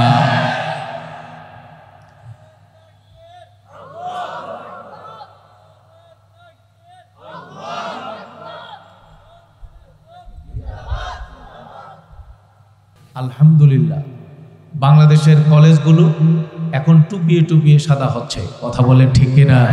ভার্সিটিগুলো টুপিয়ে টুপিয়ে সাদা হচ্ছে। পাড়া মহল্লায় আলহামদুলিল্লাহ মসজিদগুলোতে আগের তুলনায় নামাজির সংখ্যা দিন দিন কমতেছে না বাড়তেছে? বাড়তেছে। এই যে মসজিদে নামাজির সংখ্যা বাড়ছে, স্কুল, কলেজ, ইউনিভার্সিটিতে দাড়িওয়ালাদের সংখ্যা বাড়ছে, টুপিওয়ালাদের সংখ্যা বাড়ছে, পর্দানসীন মেয়েদের সংখ্যা বাড়ছে, ডাক্তারদের মধ্যে দিনদারির প্রবণতা বাড়ছে, চাকরিজীবীদের মধ্যে দিনদারির প্রবণতা বাড়ছে, কোরআন শেখার জন্য পাগলামি আর ইশকের পরিমাণ বাড়ছে। এর জন্যে অনেক শ্রেণীর ওলামায়ে কেরাম সহ অনেক দিনদার ভাইদের অনেক রকম মেহনত রয়েছে। তবে সবচেয়ে বেশি মেহনত যাদের, তারা হইল তবলিগওয়ালাদের মেহনত। কথা বলেন ঠিক কিনা? তবলিগওয়ালা, দাওয়াত তবলিগের মেহনত বাংলাদেশের চিত্র পাল্টে দিচ্ছে।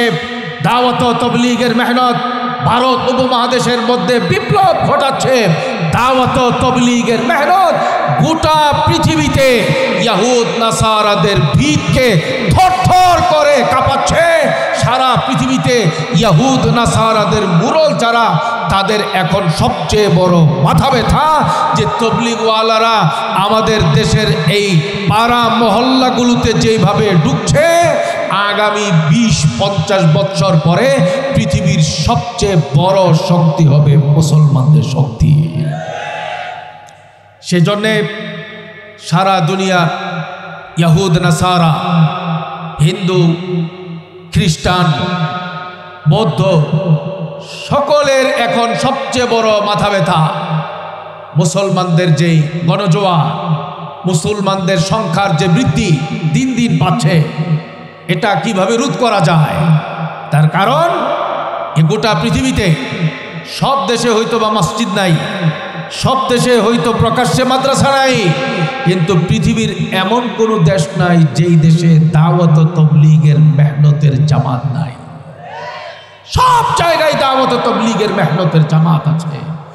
বাংলাদেশে আলহামদুলিল্লাহ, আলহামদুলিল্লাহ, আলহামদুলিল্লাহ বলেন, আলহামদুলিল্লাহ সবাই বলেন আলহামদুলিল্লাহ। আমাদের এই দেশটা আমাদের এই দেশটা অনেক অনেক দিক থেকে ছোট্ট একটা রাষ্ট্র অন্য অন্য দেশের তুলনায়, কিন্তু অনেক অনেক দিক থেকে আমাদের এই দেশটা সমৃদ্ধ।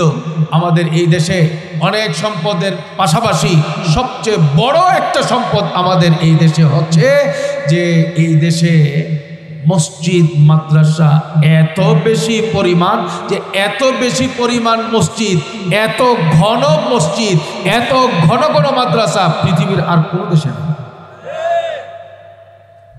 দেশ অনেক বড় আছে আমাদের এই দেশের তুলনায়, মাদ্রাসা অনেক দেশে এর চেয়ে বেশি আছে, কিন্তু এক মাদ্রাসা থেকে আরেক মাদ্রাসার দূরত্ব হবে 50 কিলো, 60 কিলো, 100, 200, 300 কিলো। আলহামদুলিল্লাহ, আপনারা আশা করি আমার সঙ্গে একমত হবেন। আমাদের এই দেশে রায়পুরাতেই আপনি খেয়াল করে দেখবেন মাদ্রাসা এই পরিমাণ যে এক মাদ্রাসা থেকে ডাক দিলে 3 মাদ্রাসা থেকে শোনা যায়। কথা বলেন ঠিক কিনা? সুতরাং এই বাংলাদেশ এখন ইসলামের উর্বর এক জমিতে পরিণত হয়েছে। কথা বলেন ঠিক কিনা? দ্বীনের এক মার্কাজ আর দ্বীনের এক বিশাল এক প্ল্যাটফর্ম আমাদের এই বাংলাদেশে আল্লাহ তাআলা করে দিয়েছেন। এই বাংলাদেশে মাদ্রাসার পরিমাণ যে এত ব্যাপক, এবছরে শুধু বেফাক বোর্ড, যেটা আমাদের কওমি মাদ্রাসার সর্ববৃহৎ জাতীয় শিক্ষা বোর্ড, সেই বেফাক বোর্ডে ছাত্র ছাত্রী যারা এই বছর পরীক্ষায় অংশগ্রহণ করেছে মাত্র কয়েকটা ক্লাসে, তাদের সংখ্যা ছিল প্রায় 3.5 লক্ষ ছাত্রছাত্রীর কাছাকাছি। কি বলেন, ইসলামকে তুড়ি দিয়ে বিদায় করে দেয়া যাবে? এটা কি বাংলাদেশে কল্পনা করা যায়? এই যে হাজার হাজার মাদ্রাসা, লক্ষ লক্ষ হাফেজ, লক্ষ লক্ষ আলেম, হাজার হাজার মুফতি, হাজার হাজার ইমাম, লক্ষ লক্ষ ইমাম, লক্ষ লক্ষ খতিব, লক্ষ লক্ষ মসজিদের দায়িত্বশীল, এই সব এলেমের এই বাগান, ইমানের এই পরিবেশ তৈরির জন্য সবচেয়ে বড় অবদান দাওয়াত তবলীগের সাথীদের মেহনত। এই মেহনতের অবদান সবচেয়ে বেশি। আপনি যদি আপনাদের এই রায়পুরাতেই দেখেন, ঘরে ঘরে হাফেজ যাদের তৈরি হচ্ছে, অধিকাংশ ঘরে তালাশ করলেই দেখা যাবে যে বাবা তবলিগে 1 চিল্লা বা 3 চিল্লা দিছে, দ্বীনের প্রতি তার দিল আকৃষ্ট হয়েছে, এখন ছেলেদেরকে হাফেজ আলেম বানাইতেছে, মেয়েদেরকে আলেমা বানাচ্ছে। কথা বলে ঠিক কিনা? দাওয়াত তবলীগের এত পাওয়ার আল্লাহ তাআলা দান করেছেন। আল্লাহ আল্লাহ, সারা দুনিয়াতে তবলীগের এই মেহনত, তবলীগের এই জোয়ার আল্লাহ তাআলা সৃষ্টি করে দিয়েছেন। এতে আমরা বেজার না খুশি? আসতে কয়, বেজার না খুশি? কিন্তু ইসরায়েলের ইহুদিরা তো মনে হয় ভালোই খুশি। হ্যাঁ, সারা দুনিয়াতে ইসলাম ছড়ায়া যাইতেছে, তবলিগের মেহনত ব্যাপক থেকে ব্যাপক হচ্ছে, মসজিদের সংখ্যা বৃদ্ধি পাচ্ছে, হাফেজ আলেমের সংখ্যা বৃদ্ধি পাচ্ছে, দাওয়াত ও তবলিগের মেহনতের সাথীরা গোটা পৃথিবীতে ছড়িয়ে যাচ্ছে। আমরা অনেক খুশি। এর পাশাপাশি ইয়াহুদ নাসারা এবং ইসলাম বিরোধী শক্তি তো আমাদের মতোই খুশি না? لتجدن أشد الناس عداوة للذين آمنوا اليهود والذين أشركوا ولتجدن أقربهم مودة للذين آمنوا الذين قالوا إنا نصارى ذلك بأن منهم قسيسين ورهبانا وأنهم لا يستكبرون। আল্লাহ তাআলা বলেন, ইমানদারদের জন্য সবচেয়ে বড় শত্রু, ভয়ঙ্কর শত্রু হলো ইহুদিরা। ইহুদিদের চেয়ে বড় ভয়ঙ্কর শত্রু ইমানদার মুসলমানদের জন্য আর কোনো গোষ্ঠী না। বুঝা থাকলে বলেন, মুমিন মুসলমানদের জন্য সবচেয়ে বড় ভয়ঙ্কর শত্রু যারা, তারা কোরআনের ভাষায় তারা হলো কারা?